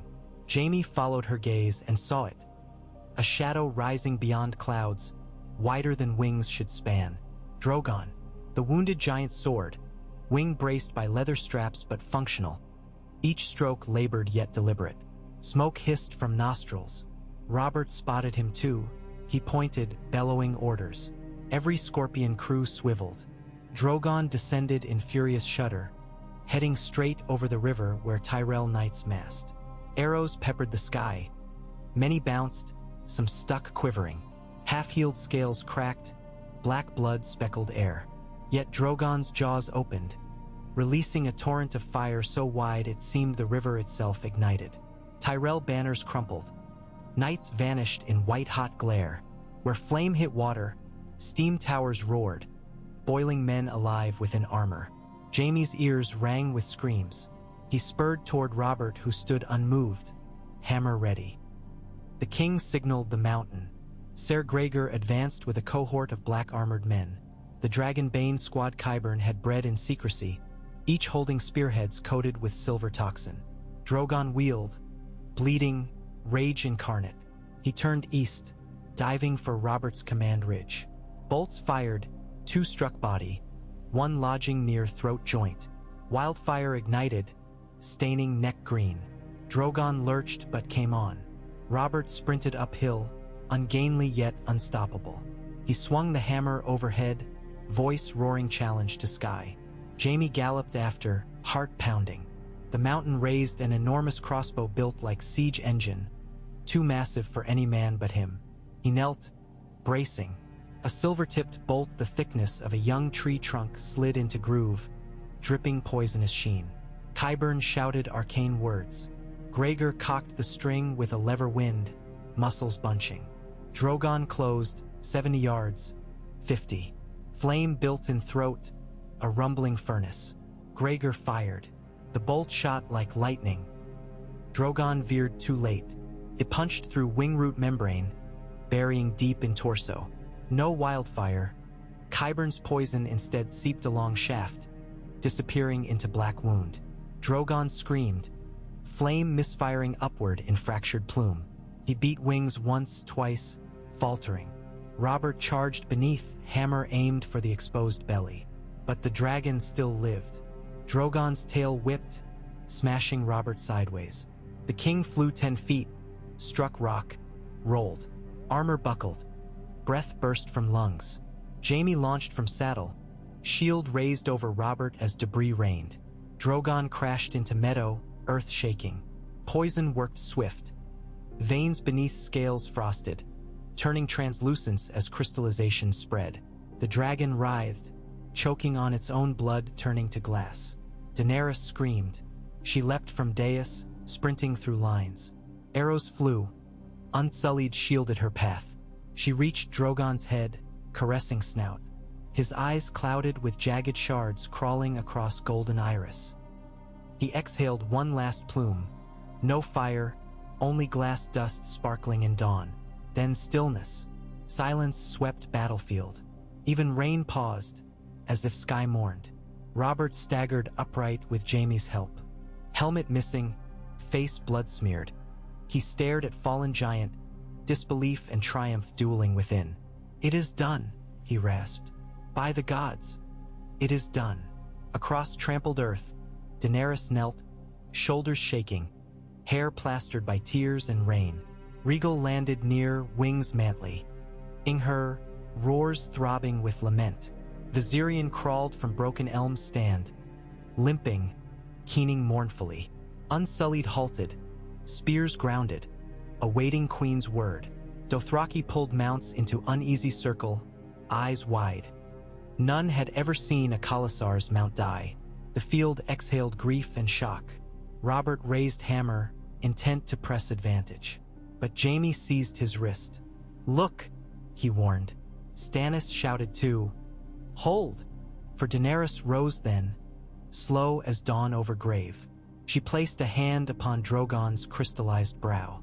Shards tinkled, falling like tears of glass. Then she turned to face the king. In her eyes blazed something beyond sorrow. Rhaegal took to air with one beat. Viserion followed, though wounded. They climbed, circling high, their combined roars shattering hush. Daenerys spoke. No words, only a foreign cry that rang across meadow. Unsullied echoed with clashing spears. Dothraki howled. Suddenly the ranks surged. Not charging but forming shield walls spiraling outward, enclosing queen and dragon corpse in living fortress. Robert lifted hammer, but hesitation checked him. He had slain a legend. Yet another still flew, and the wrath now born in that queen's heart might raise kingdoms. Tyrion rode breathless from rear, hair plastered. "Your grace, retire. We have broken her today. Do not squander on pride." Robert's jaw worked. He spat blood. At last he nodded. Horns blew retreat. Lannister and Baratheon lines withdrew, bearing wounded, dragging scorpions. The mountain hefted empty crossbow, following. Daenerys watched, face unreadable. She touched broken bolt still protruding from Drogon's wing, drew it out, and bloody glass rained with sickening clinks. She snapped the shaft across knee, tossed pieces aside. Then she whispered something to the dragons above. They dove, bathing Drogon's corpse in synchronized gouts of flame, emerald and orange merging. Wildfire residues caught, burning with eerie multicolored light until the great body melted into obsidian-edged slag, unrecognizable, unclaimable. Smoke spiraled high, thick as prophecy. Through it Daenerys disappeared with her host, marching eastward, spears glimmering like fallen stars. 3 days after Frogmere, King Robert lay in a tent at Bitterbridge, ribs wrapped, spirit feverish. Maester Pylus rubbed tincture of poppy into wounds. Renly fretted. Stannis wrote letters demanding each lord send reserves. Jaime sat by bedside, polishing sword he had not drawn. Robert's eyes opened. "Did we win?" Voice rough. Jaime considered. "We killed a dragon. Only one. For now." Robert chuckled, wincing. "That is enough for songs." He coughed. "But songs won't feed the realm." Outside, horns announced arrival of a rider. Moments later Lady Brienne entered, helm tucked. "A raven from Riverrun," she reported. "They propose parley." Robert's brow furrowed. "Parley? Who speaks for them?" "Brynden Tully and Sansa Stark." Ga je mee met Brines Kees? She nodded slightly, hope or warning. Robert closed eyes. "Fetch me wine, and fetch the map. The game changes." In the burned shell of Maidenpool's sept, Daenerys stood before a hastily erected pyre of black glass shards. Drogon's remains cooled into jagged monuments. She placed a hand upon them. They hummed faintly, warmth trapped like heartbeats. Footsteps. Yora approached. "Ravens from the Vale, my queen. Lord Royce will not march until the snow lines settle. Then we march without them." Her voice was steel's edge. "How long until Rhaegal's fire melts the outer gate of King's Landing? With Drogon gone, scorpions may shoot him from sky if he hovers too long." She spun. "He will not hover. He will dive." Tears shone on lashes. "They will feel what I feel. Half measures die with Drogon." Yora lowered head. "What of the innocents?" Daenerys' breath hitched. She remembered Sansa's letter, the hungry children. Her heart waged war with her wrath. She opened hand against glass shards, palm bleeding anew. Blood sizzled on surface. "We give them choice," she said at last. "Open the gates, yield the usurper, and live. Refuse, and burn with him." Yura bowed. Daenerys turned to Missandei, who waited, eyes moist. "Send ravens to every lord. The dragon does not arm alone. Promise bread, justice, and counsel to all who stand aside. The world they know ends. Let them choose how theirs begins." Missandei set to work. In the twisting tower of Gulltown, Lord Peter Baelish gazed into a crystal goblet of sweet arbor red, swirling. News of Drogon's fall reached him via whisper, not raven. Yet he trusted it. Sounded just like Robert, the boorish bastard. He smiled thinly. A dead dragon tipped scales drastically. Now fear of fire abetted. Men might weigh allegiances anew, and coin might speak louder than prophecy. He drafted letters to Tycho Nestoris in Bravos, loans to fund cell sales for whichever side offered sweetest fruit at war's end. Perhaps both. He sealed messages, thinking, "A realm divided yields richest harvest. Let kings and dragons bleed. He would reap." Far north at Winterfell, Jon Snow faced House Karstark's envoys in the Great Hall. Behind him banners of the dire wolf and the wildling Red Hand hung side by side. Karstark men demanded he muster North's might to Robert's aid, citing oaths of fealty. Jon listened, fingers drumming Ghost's fur where the wolf lounged at his feet. When they finished, he replied evenly, "The North remains guard of its people first. Winter's chill creeps sooner each dawn.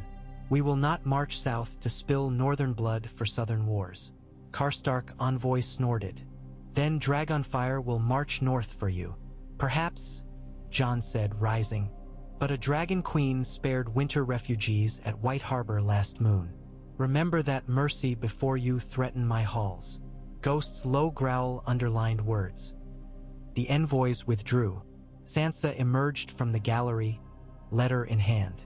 She answered, "Daenerys grants safe passage for bread convoys if we remain neutral." Jon exhaled. "Then neutrality buys time for new snow stores."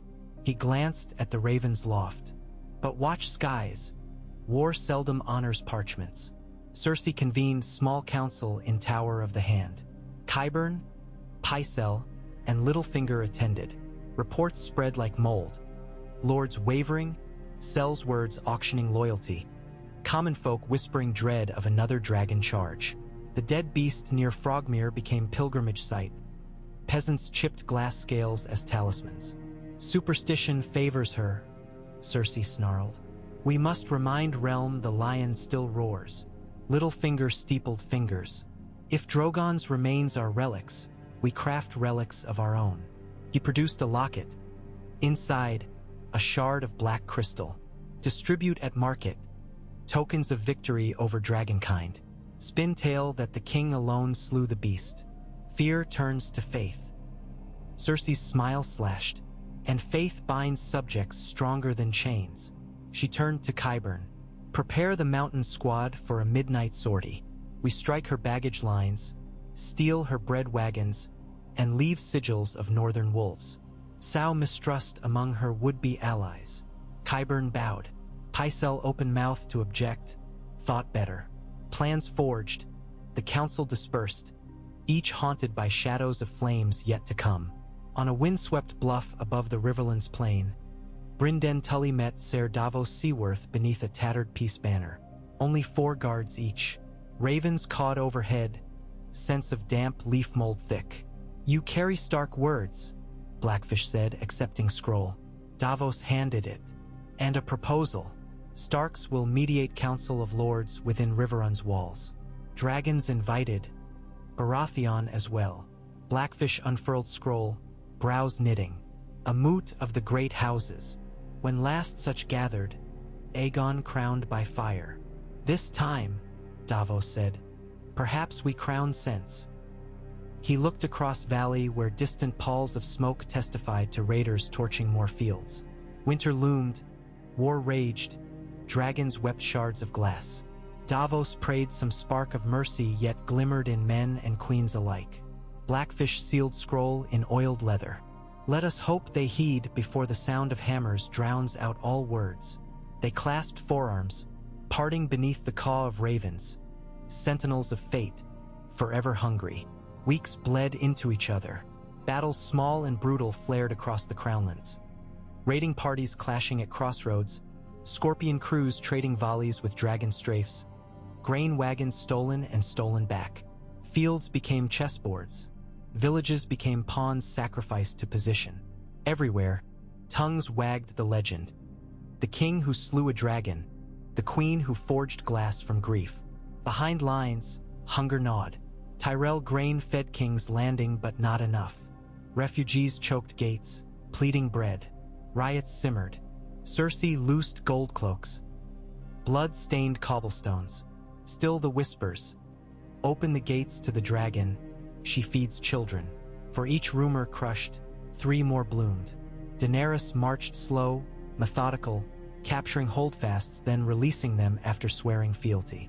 She accepted hostages but treated them gently, sending them home with silver coins bearing 3-headed dragon and the word justice in High Valyrian. Everywhere she went, the shard of Drogon set as pendant at her throat caught sunlight, glinting like frozen flame. Some called it her heart, broken yet burning. Robert recovered strength, ribs knitting. He sparred daily, though cough lingered.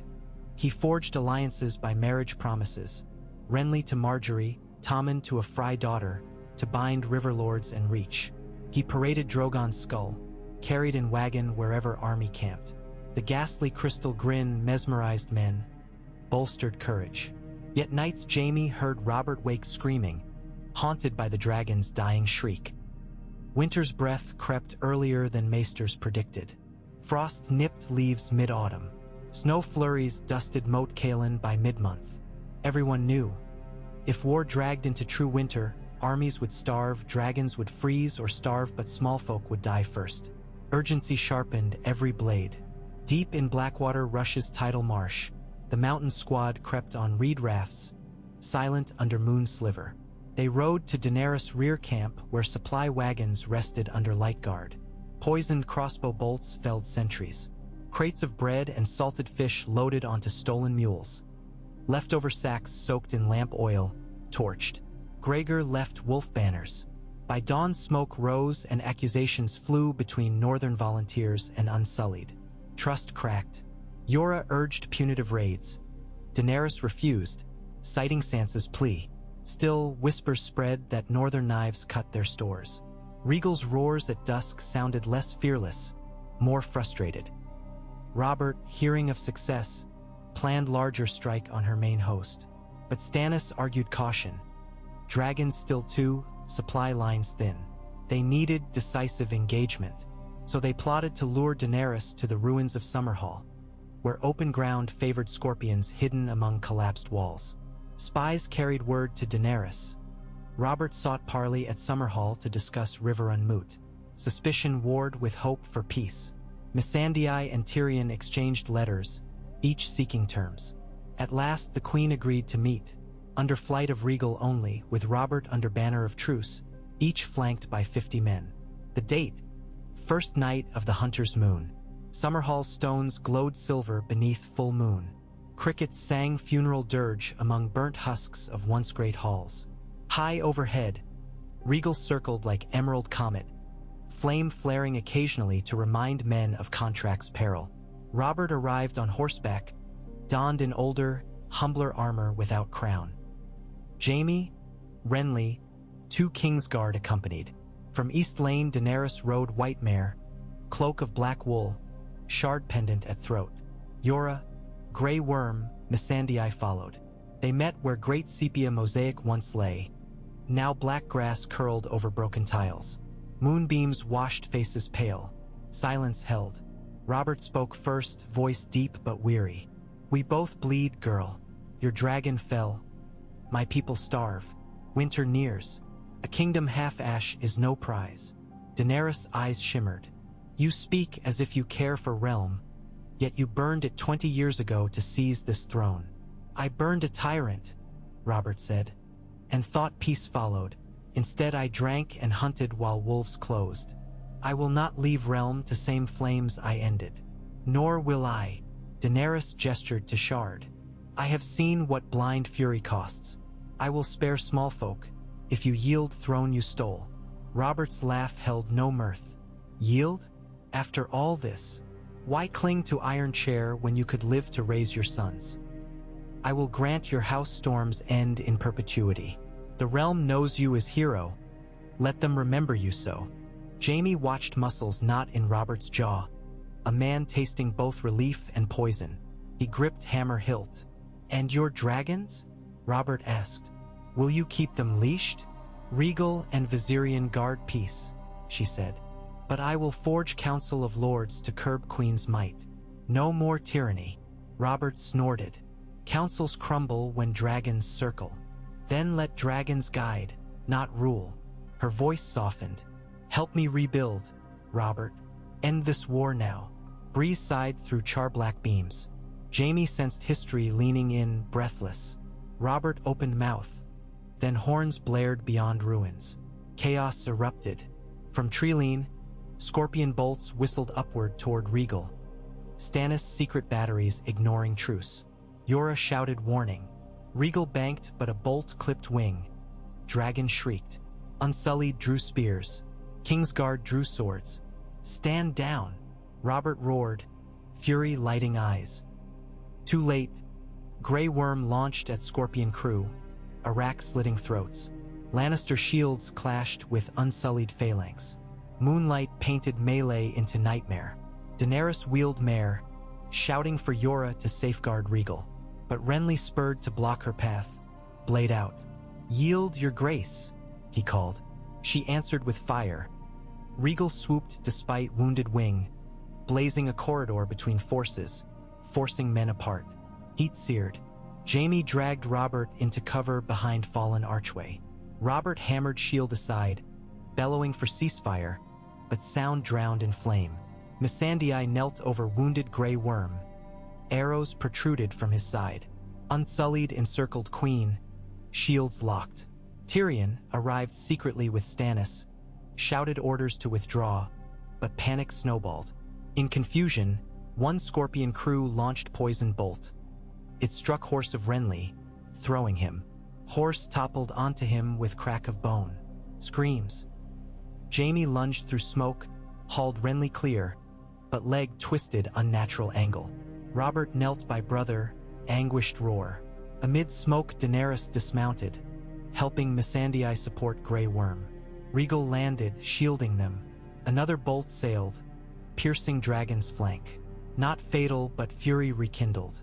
Regal's flame bathed Scorpion in molten slag, crew incinerated.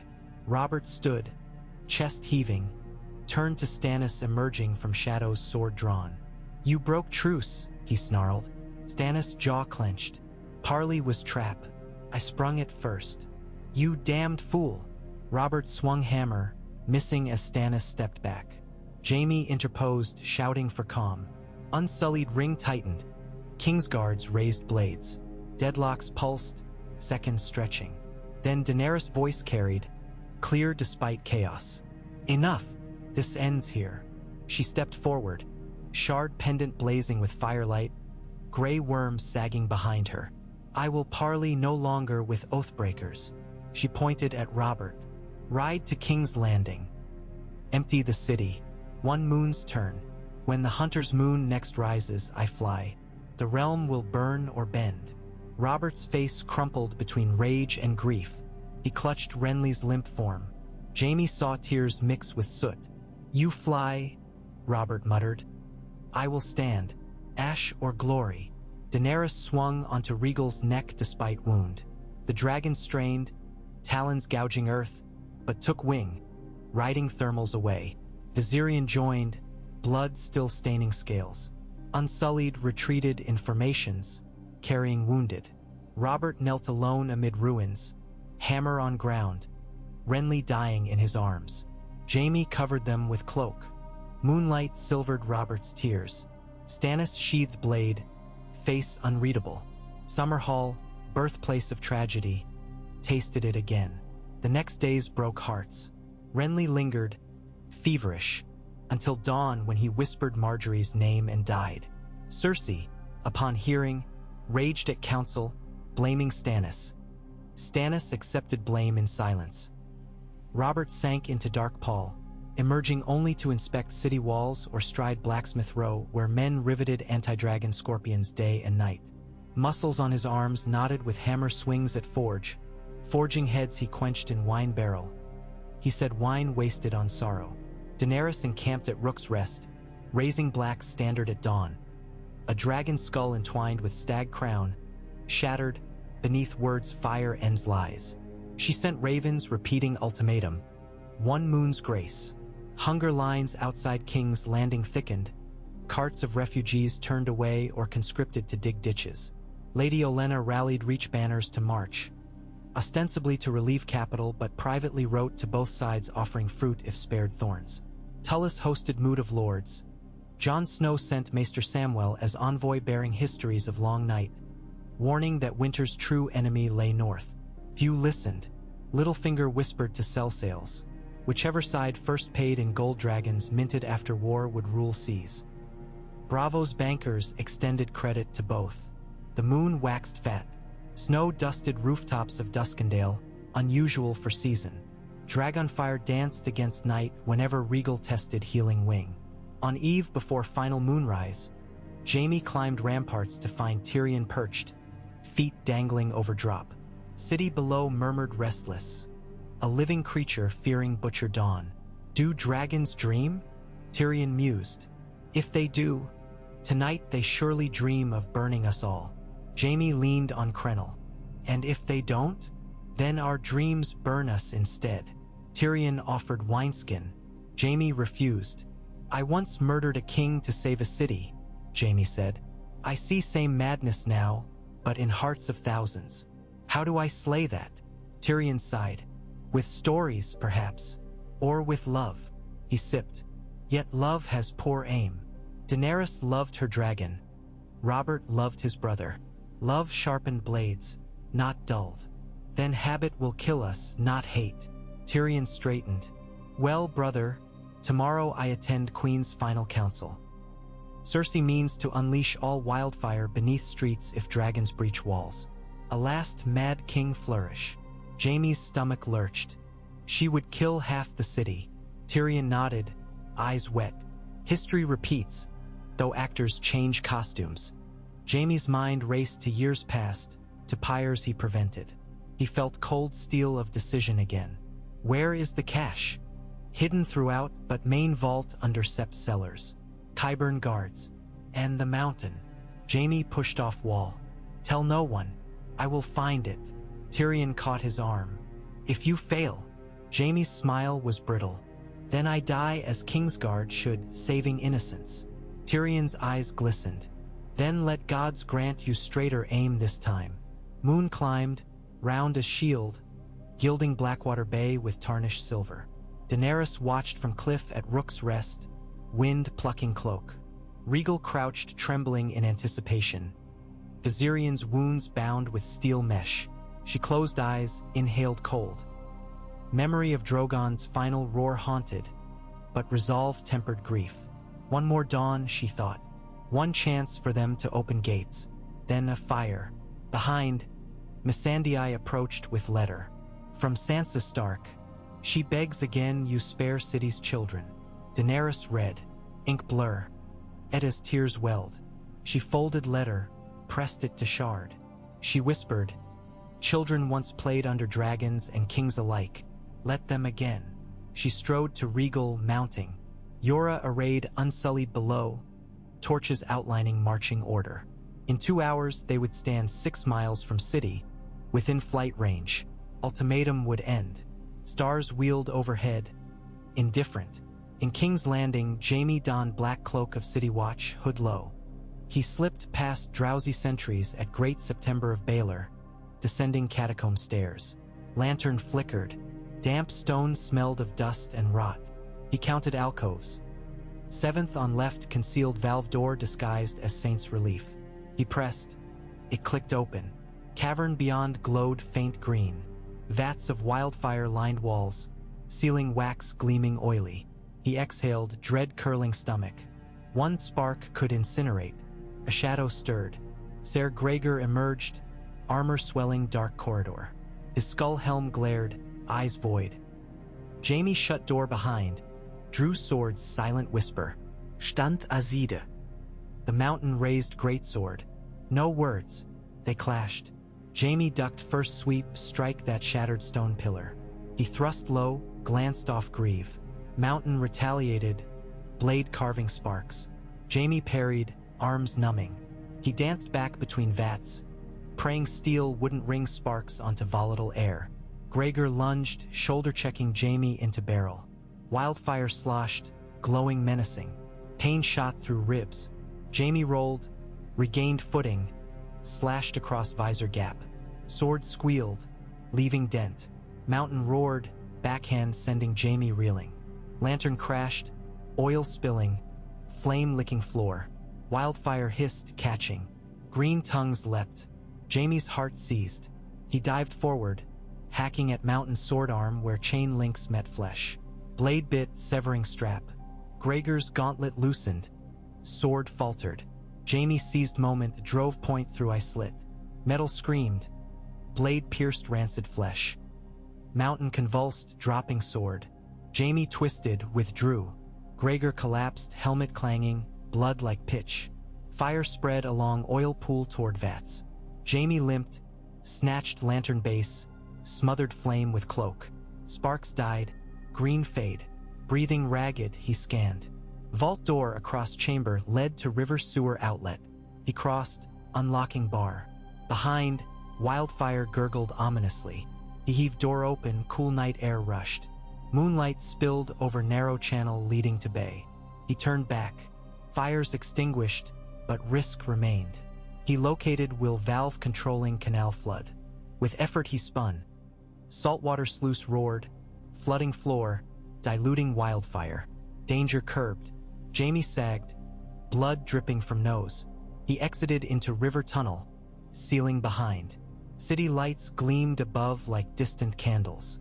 He whispered prayer for the living, for the dead, for absolution he would never believe. Dawn broke frost-rimmed, sky painted lavender over city walls. Robert stood upon battlements, cloaked in bearskin, hammer resting on balustrade. Next to him paused Tyrion, eyes rimmed red. "Scouts?" Robert asked. "Her army camps at the Hay Gates, 3 leagues distant," Tyrion replied. "Dragons airborne soon." Robert nodded. "And the wildfire stockpiles?" "Relocated to River Holdfast at your order. Qyburn's missing. Ser Gregor too. Jaime's doing." "Likely," Tyrion admitted with tired pride. Robert grunted. "One less madness." Bells tolled across city calling small folk to prayer. Yet churches already packed. People clutched idols, bread, each other. Wind tasted metallic. Robert breathed deep. "If I die, see Tommen sits the throne. And keep him from his mother's poison." Tyrion huffed. "Easier to cage dragons." "Try." Robert clasped Dwarf's shoulder. "I wronged you often. Forgive a fool." Tyrion swallowed. "Only if you survive to drink with me." Robert mustered a grin. "Done." Horns blared from seaward. Tyrell fleet rowing upriver. Catapults loaded with quarried stones tipped wildfire. Sailors donned mittens soaked in brine. All primed. Eastward, 2 specks crested horizon. Regal and Viserion, emerald and pallid gold, sun flashing off scars. They banked, descending in roaring arcs. Behind them sun glinted on spear points of unsullied, banners rippling. Robert hefted hammer. Below, scorpions tensed. Barrels of quicklime readied to blind dragons. Archers steadied. Dragons approached outer range 3,000 yards. Scorpions fired. Bolts fell short, splashing river. Dragons adjusted, climbing. Daenerys rode Regal's neck, eyes narrowed against wind. Viserion roared, echo of grief. She spied city glinting, walls bristling. Her heart thundered. She raised shard pendant, kissed it. "Dracarys," she whispered. Flames blossomed from twin mouths, streams arcing gracefully downward. merging midair into starburst of fire that seared morning. Robert lifted hammer one last time, voice booming across ramparts, a challenge older than kings. History held its breath, and the dance recommenced, fiercer, final. Dragonfire against will of storm, glass shards of memory clashing with steel of present. Somewhere in that blaze, the fate of realms pivoted on unseen fulcrum. The mercy of a grieving queen, the courage of a haunted king, and the hearts of countless souls praying beneath wings and walls. Above all, snowflakes drifted from pale sky, melting in heat, forecasting winter that cared nothing for crowns or dragons, only for the quiet after fire when ashes cooled and seeds of tomorrow waited, buried in blackened soil, dreaming of spring. The first orange tongue of sunrise curled over the crownlands just as a hush descended upon every soul either side of the Blackwater. It was the kind of hush that swallowed birdsong and stilled even the restless clatter of rigging in the half-repaired Tyrell squadron moored upriver. Frost had silvered the parapets and turned the trampled grass beyond the mud gate into a brittle crust. When a barefoot urchin darted past and cracked it underfoot, the sound was loud enough to make a clutch of gold cloaks flinch and grip their spears with sweating palms. King Robert Baratheon stood atop the gatehouse tower in plain steel, no gilding save the crowned stag etched on his breastplate. A threadbare cloak, Ned Stark's gift long ago, hung from his shoulders, dark with melted frost. In his right hand he held the hammer that had felled a prince and a dragon. In his left, a rolled parchment smeared with candle wax. Daenerys Targaryen's ultimatum, opened and reopened so many times that the creases were about to shear apart. Behind him, Tyrion Lannister cleared his throat as delicately as the morning would allow. Robert did not glance around. "Send them in." Tyrion motioned to the lift. Two Sellsword trumpeters in patched motley shuffled forward and raised brass horns, already shivering before a single note was blown. Robert nodded. The horns screamed, the sound ricocheting off every slate roof and shuttered window in the waking city. A long barge pushed off from the quay below, white banner raised. 30 retainers rowed, each stroke coinciding with the tolling of Baelor's bells. In the prow stood one of the High Septon's lesser brothers, rotund and swaddled in wool so thick his arms stuck out like loaves. When he came within shouting distance, Robert cupped a hand to his mouth. "Has she answered?" The Septon's voice quivered across water. "Her Grace the Dragon Queen declines further parley until the city surrenders. She repeats her promise of safe passage for the innocent. And bread." Robert breathed in, chest rasping. "Return to her," he called, "and say the last Baratheon still stands." The monk bowed so low his hood dipped into the river, then signaled for the oarsmen to backwater. Bells tolled again as the barge coasted away, leaving only ripples and a hanging question in the cold air. Behind Robert, Tyrion exhaled. "Prince Tommen is already in the crypts with Ser Meryn. Docks have started loading the first refugee craft." He did not add that only half the small folk would likely fit before Dragonfire made a mockery of timetables. Robert kept his eyes on the eastern sky, where two specks moved in slow concentric orbits, Regal and Viserion keeping watch, like living hours on a clock counting down to doom. "If she means to spare the innocents, she should start by leaving them where they are," he muttered. "Better the walls than open water where Tyrell fools might light the river again. Lady Olenna swears on all 7 she will not launch without your signal." Robert grunted. "She swore on all 7 last time too." He turned at last, voice gone rough as a whetstone. "Where's the Kingslayer?" Tyrion wiped frost from his brow. "Jaime has not returned. My latest raven says he crossed the Rush by night and rides with a Riverlord escort. If he lives, he'll enter through the Dragon Gate before dusk. If..." Robert's eyes flicked toward the September, where a plume of ordinary smoke, just incense, they'd said, rose skyward. He hoped Jaime had indeed spoiled the wildfire caches, but faith was thinner than the ice dusting every eve. 6 miles east, Daenerys Targaryen walked the muddy lane between 2 neat columns of Unsullied standing knee-deep in frost. Their shields mirrored dawn like sheets of red glass. Her own breath made ghosts that drifted ahead of her feet. Regal crouched just beyond the tree-line, low to the ground so as not to panic her infantry while snowmelt still clung to his scales in glittering beads. Even at rest, each breath from his nostrils unfurled steam that smelled of flint and furnace heat. Jorah Mormont matched her steps. Viserion's wing beats clean, but strain will tear the stitches if he fights too long. She lifted a hand, letting gray-blue outlines of the city peek through bare branches. The walls looked fragile in such pale light, as if one morning's chill might shatter them. Then the fight must not be long. Grey Worm limped up, bandages hidden under his tunic, face blank as alabaster. "The phalanxes wait," he said. "When your grace commands, the first spear will advance with banners reversed." Reversed? Daenerys frowned, black side out, "to show we come in mourning, not conquest." She paused, cool air stirring strands of hair across her cheek. Marjorie Tyrell's raven the night before had implored mercy again. Marjorie, who sat in chambers by Renly's bier, praying to 7 silent gods. Daenerys had burned the raven after reading, but its words fluttered still. Mourning. Yes, they all mourn something now. "Let it be so," she said, "and pass the word. Any man who throws his weapon down will be spared." Grey Worm saluted with spear across chest. When he strode away, Jorah murmured, "You trust they'll hear you over battle?" "No," she answered, "but I must try." Jaime Lannister rode through the Dragon Gate at noon, his borrowed horse all but collapsing once the cobbles began. The gate guards barely recognized him. Unshaven, armor dented, black cloak stiff with dried river water. Inside the courtyard, a thin crowd of refugees huddled around cookfires, watching him with dull, accepting eyes, as if any rider might now be the herald of salvation or doom. A gold-cloak captain hurried to intervene. Jaime slid from the saddle, landing stiffly, and waved the man closer. "Tell the hand I put the wildfire to the sword," he rasped. "Then find me a maester who can sew more neatly than I cut."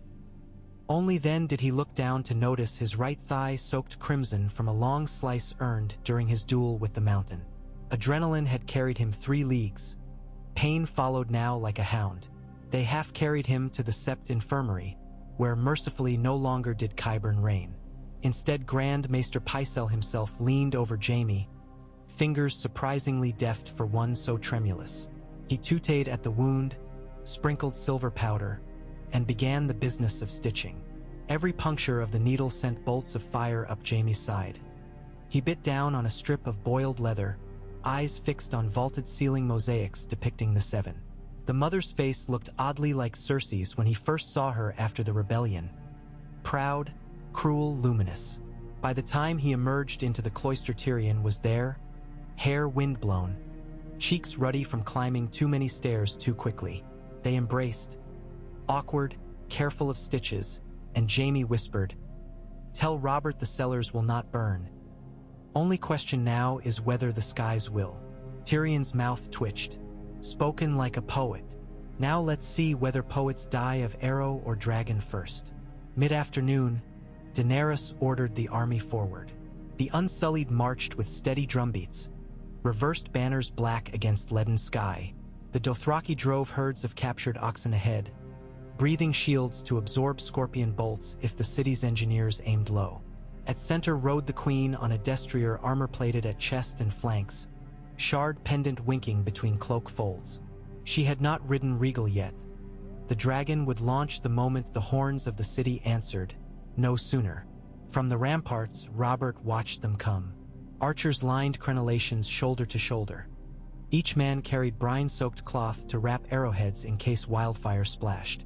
Scorpions stood 4 deep, and scattered among them at irregular intervals. Cumbersome crank crossbows engineered by Gendry Baratheon in the last fortnight, each firing spear-length quarrels tipped in the same silver-glass alloy that had felled Drogon. One hit could kill, but only if they survived long enough to fire. "Hold," Robert said whenever a scorpion crew looked hungry for range. "Closer." The Queen's host halted 500 paces from the ditch that ran the length of the fields. For a heartbeat nothing moved except pennons flapping and the breathing of thousands. Then a single rider left the Unsullied line, a young girl in red robes carrying a plain staff capped by a small iron cage. Within the cage, a single candle flickered, despite the wind. Melisandre, some whispered, who had seen her in Dragonstone's halls. But this girl looked younger, almost unsure. She rode to within a stone's throw of the ditch and raised the cage high. The flame bobbed. She spoke, voice higher than expected, though it carried. "The Queen offers peace, her final offer. Open your gates now. All who remain inside when the sun touches the horizon will be judged with their king." Arrows creaked on bowstrings. Robert lowered his hammer and stepped onto a projecting stone buttress. Without amplification, his words still rolled like storm drums. "Tell your queen I once hunted a boar that took my belly. I lived through that, through rebellion, through dragonfire. I will die before I bend. Go back. Prepare your mercy for your own dead." The girl bowed her head. She wheeled her horse and rode back. Tyrion muttered, "That was not entirely diplomatic." "Diplomacy died with Renly," Robert growled. He raised his hammer. "Archers." The first flights hissed over the ditch, rattling against unsullied shields. The companies did not advance. They braced. Above them something shifted, wind, but with a thrum. Rhaegal rose from the tree line in a leap that ripped half the pine tops away. Viserion joined. 5 heartbeats later, flank still stiff but wings pumping. "Now," Robert said. Scorpions snapped. Bolts streaked upward. Rhaegal banked. 2 missed entirely. 1 skittered along a tail ridge and spun off. Viserion climbed, spiraling. A Tyrell catapult heaved a barrel of quicklime. On contact with a rising draft, it burst into a powder cloud that billowed straight into the dragon's face. Viserion recoiled, sneezing flame that ignited the lime midair. A blinding white flash. Dragonfire lit the cloud like daylight. Archers along the wall turned away, vision seared. Robert's engineers cranked again. A silver-tipped bolt loaded into Gendry's contraption. "Aim for the heart," Robert urged. But the dragon pair shifted tactics. Rhaegal did not dive. Rather, he hovered beyond effective range, jaws opening not for a single stream but for staccato coughs. Gouts of flame that arced high and rained down in parabolic sheets, like fiery hailstones. Each gout landed unpredictably, one on an empty patch of field, but another on a cluster of sellswords behind the scorpions. The fighters burst into screaming silhouettes. Panic rippled. In the southern district, one of Lady Olenna's bastards among the sailors, desperate, cut an anchor cable too soon. A Tyrell war galleon drifted broadside into the current, smashing against a smaller craft. Firepots tipped. Green shadows flickered on water. A spark, just one, touched spilled wildfire, and the river blossomed emerald once more in a choking curtain. The current carried living torches downstream, against the dock pilings, beneath the bridge nearest the Dragon Pit ruins. Robert felt heat on his face, though it was a quarter-mile off. He ground his teeth. "Pull that damn ship clear." Tyrion shouted orders down a speaking tube.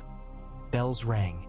For the moment, the flames stayed east of the main harbor, but smoke boiled high enough to hide Viserion as he made a low pass. Only the shriek and the sudden vacuum of air alerted the Scorpion crew before his claws shredded timber and flesh alike. "Signal Gendry," Robert barked. The young Smith Prince, acknowledged bastard, stood amid a knot of armorers directing the heavy crank. He raised a gauntlet.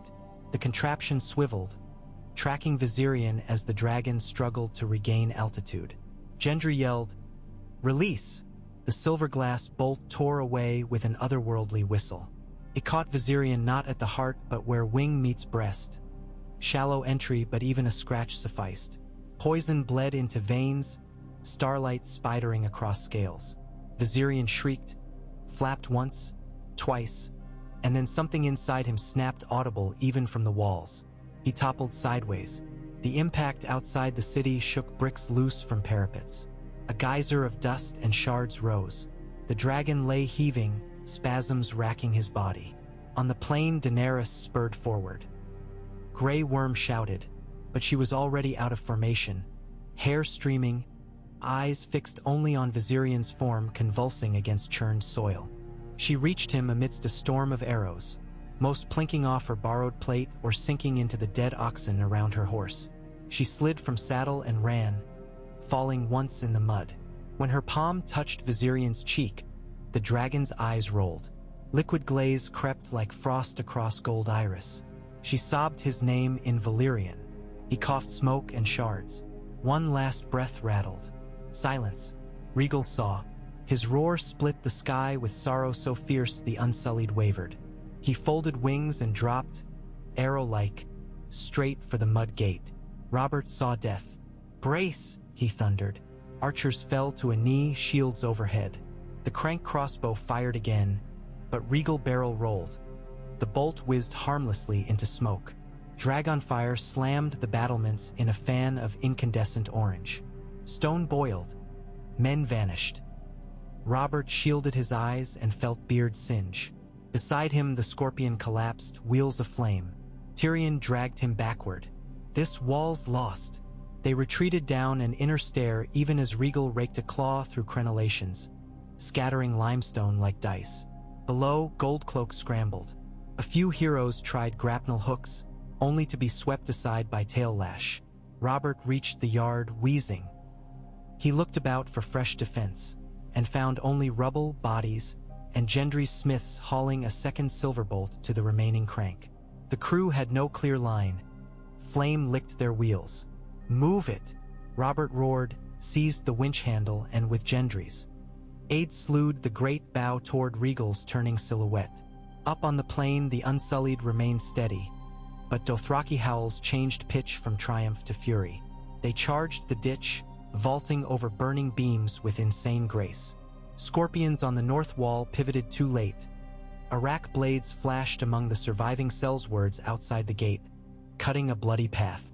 Daenerys rose from Viserion's still body, face smeared with black ash and blood. She saw her Khalasar sweeping forward, saw the wall burn, and for a moment hope and vengeance fought inside her ribs. Then she climbed upon a fresh horse and rode with them, shouting orders she couldn't hear over roaring in her ears. In the yard, the crank bow remained 2 turns from cocked. Rhaegal, perhaps sensing its threat, abandoned the rampart and dove into the harbor smoke bank, blind to archers but safe from line-of-sight fire. Harper's bells clanged madly as the dragon flickered through green-tinted haze, chasing the Tyrell galleon ablaze mid-river.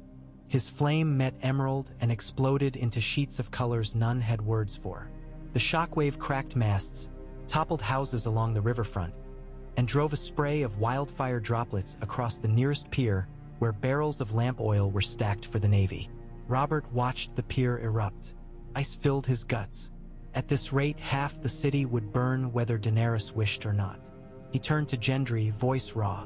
"Order ships scuttled at the mouth. We cannot allow flames into the inner harbor." Gendry hesitated. "But men still aboard. Now!" Robert slammed his hammer into a water butt, sloshing. Sparks hissed out. Gendry ran. Tyrion returned from the gateway stair, cloak smoking. The walls breached. He coughed, wiping grit. "Only one more inner curtain before she's through. Then we fight there," Robert rasped. "Where's Stannis?" "South perimeter holding for now." Robert hefted hammer, newly dented. "Tell him to hold longer." He strode toward the Bailey gate. Jaime appeared then, limping but armored, sword sheathed. "If the queen thinks wildfire hidden elsewhere, she'll torch the city from within," Jaime warned breathlessly. "I've drained the biggest vault, but there are smaller caches I could not reach." Robert met the Kingslayer's eyes. "We buy time to evacuate. That's all." He clapped Jaime's shoulder. "You get the children out." Jaime nodded once. Then, incredibly, he knelt. "Forgive me, Your Grace." Robert's brows knit. "For what?" Jaime's throat worked. "For failing one king already." The moment snapped when a temple bell collapsed behind them, hurling cinders over the courtyard. They parted, one for stairs, the other for the royal quarter. Outside the river gate, Daenerys rallied Dothraki and Unsullied into combined wedge, using smoldering wagons as moving shields against arrows. Her eyes watered from smoke. Still, she kept them fixed on the inner curtain where archers busied themselves. "Forward," she whispered, spurring. Grey Worm blew a horn. Drums answered. They surged. Regal re-emerged from smoke, trailing a half-crushed mast in one claw like a spear of charred oak. His left wing bore fresh punctures but still held air. He roared, as though announcing his mother's charge. An answering roar from the city, Robert's voice, echoed across the gap. Some distance behind Daenerys, a company of river lords hoisted Tully banners. Among them Brynden Tully rode, bow across saddle. His orders had been to hold reserve, but seeing gap widen in the ditch, he signaled advance.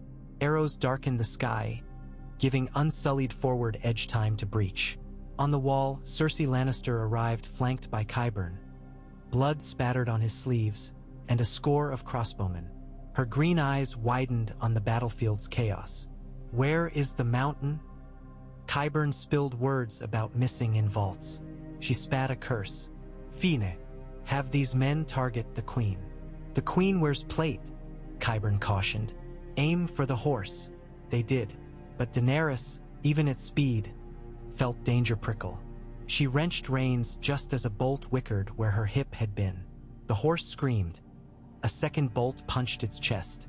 She toppled, landing hard in mud. Before archers could reload, unsullied shield wall closed around her. She rose gasping, ears ringing.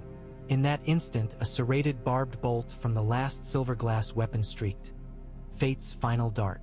Gendry fired at himself, tears in eyes, aiming for the dragon's heart. But a gust from River Bay, conjured by rising heat, nudged trajectory. The bolt speared Regal's left shoulder, wedging but not piercing deep enough to bleed the poison.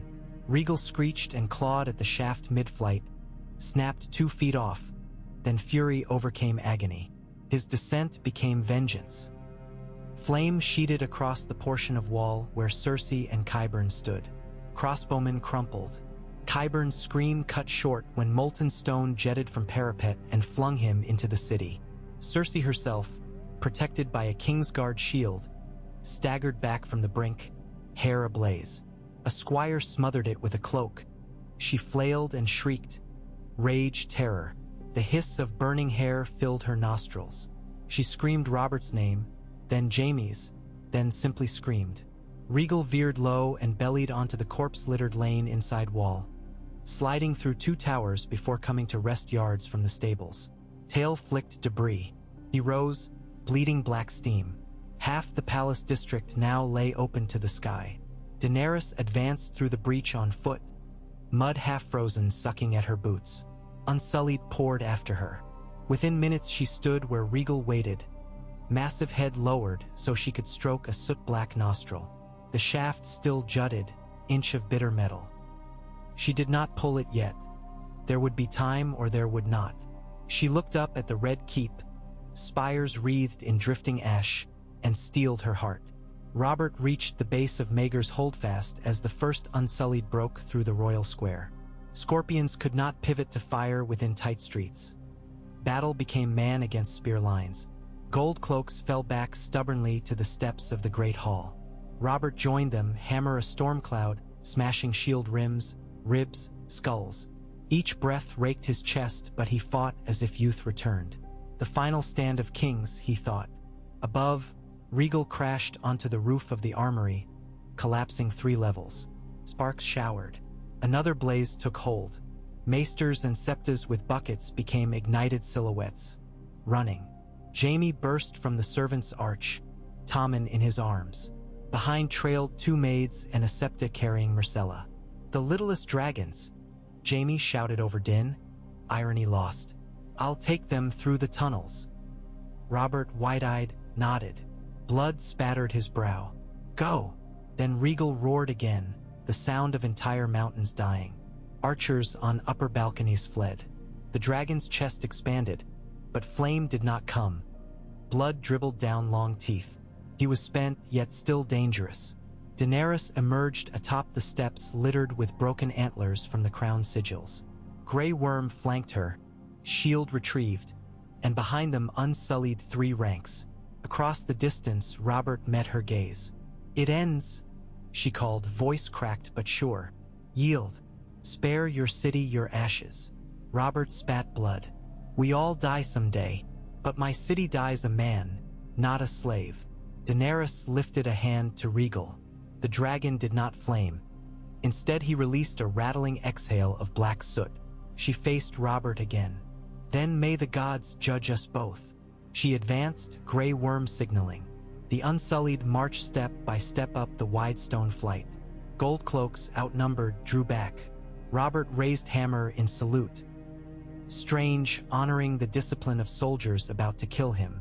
He sprang forward with a roar that shook banners. Hammer met shield, splitting bronze, but Unsullied lines absorbed the impact. Ranks parting to trap his momentum, spears stabbing. Robert twisted, ripping one spear free, clubbing another aside. He broke through initial rank, but the second closed, lances striking armor gaps.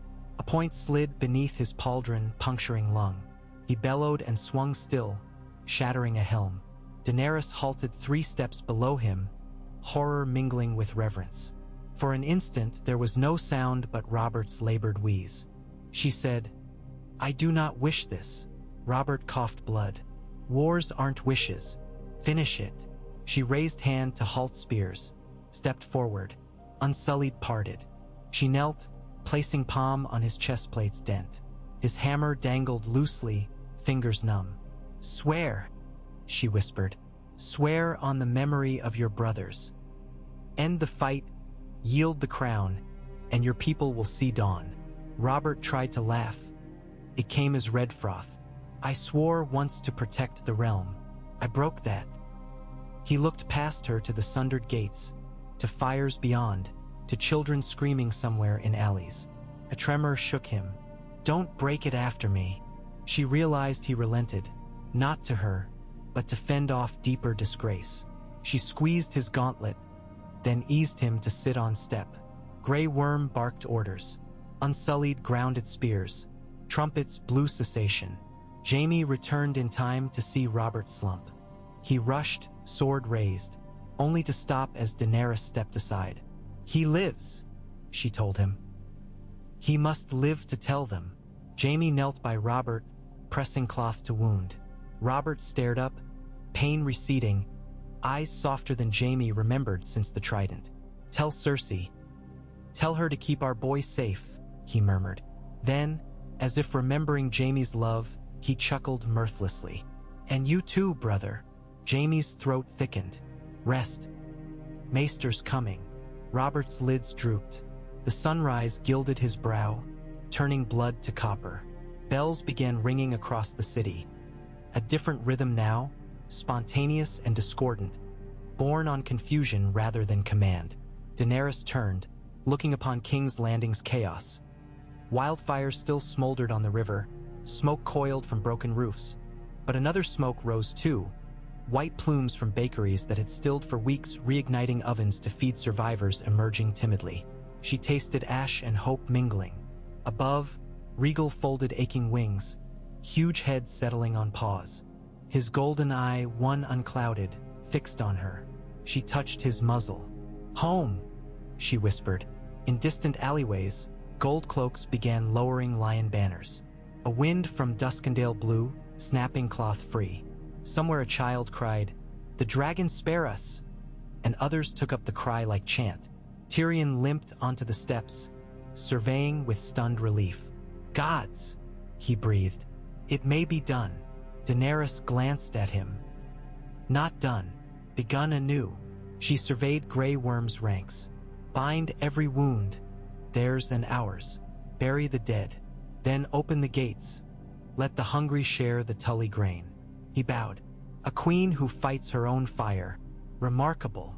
Flames still licked along the harbor's edge, but small folk on skiffs daringly rowed to douse them.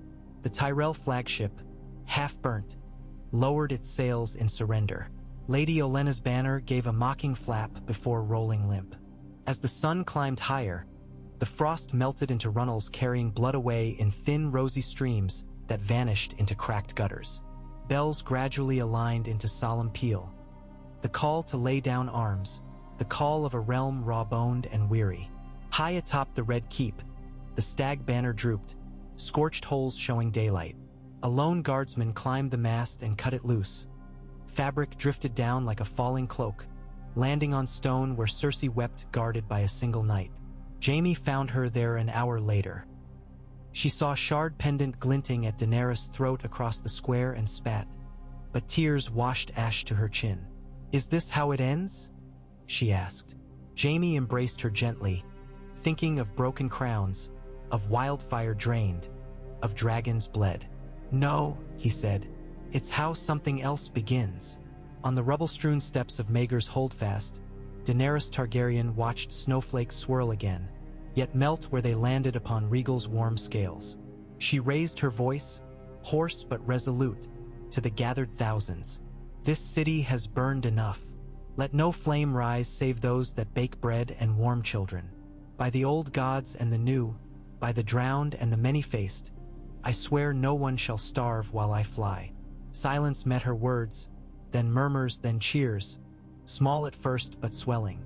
She closed her eyes, felt Regal's breath steady, felt Viserion's memory like coal at her heart. The dance of dragon and storm was over. Winter's sigh drifted through the broken walls, asking what came next. She opened her eyes. "Come," she said to Tyrion, to Grey Worm, to Yora stepping forward bloodied but smiling. "We have a kingdom to mend."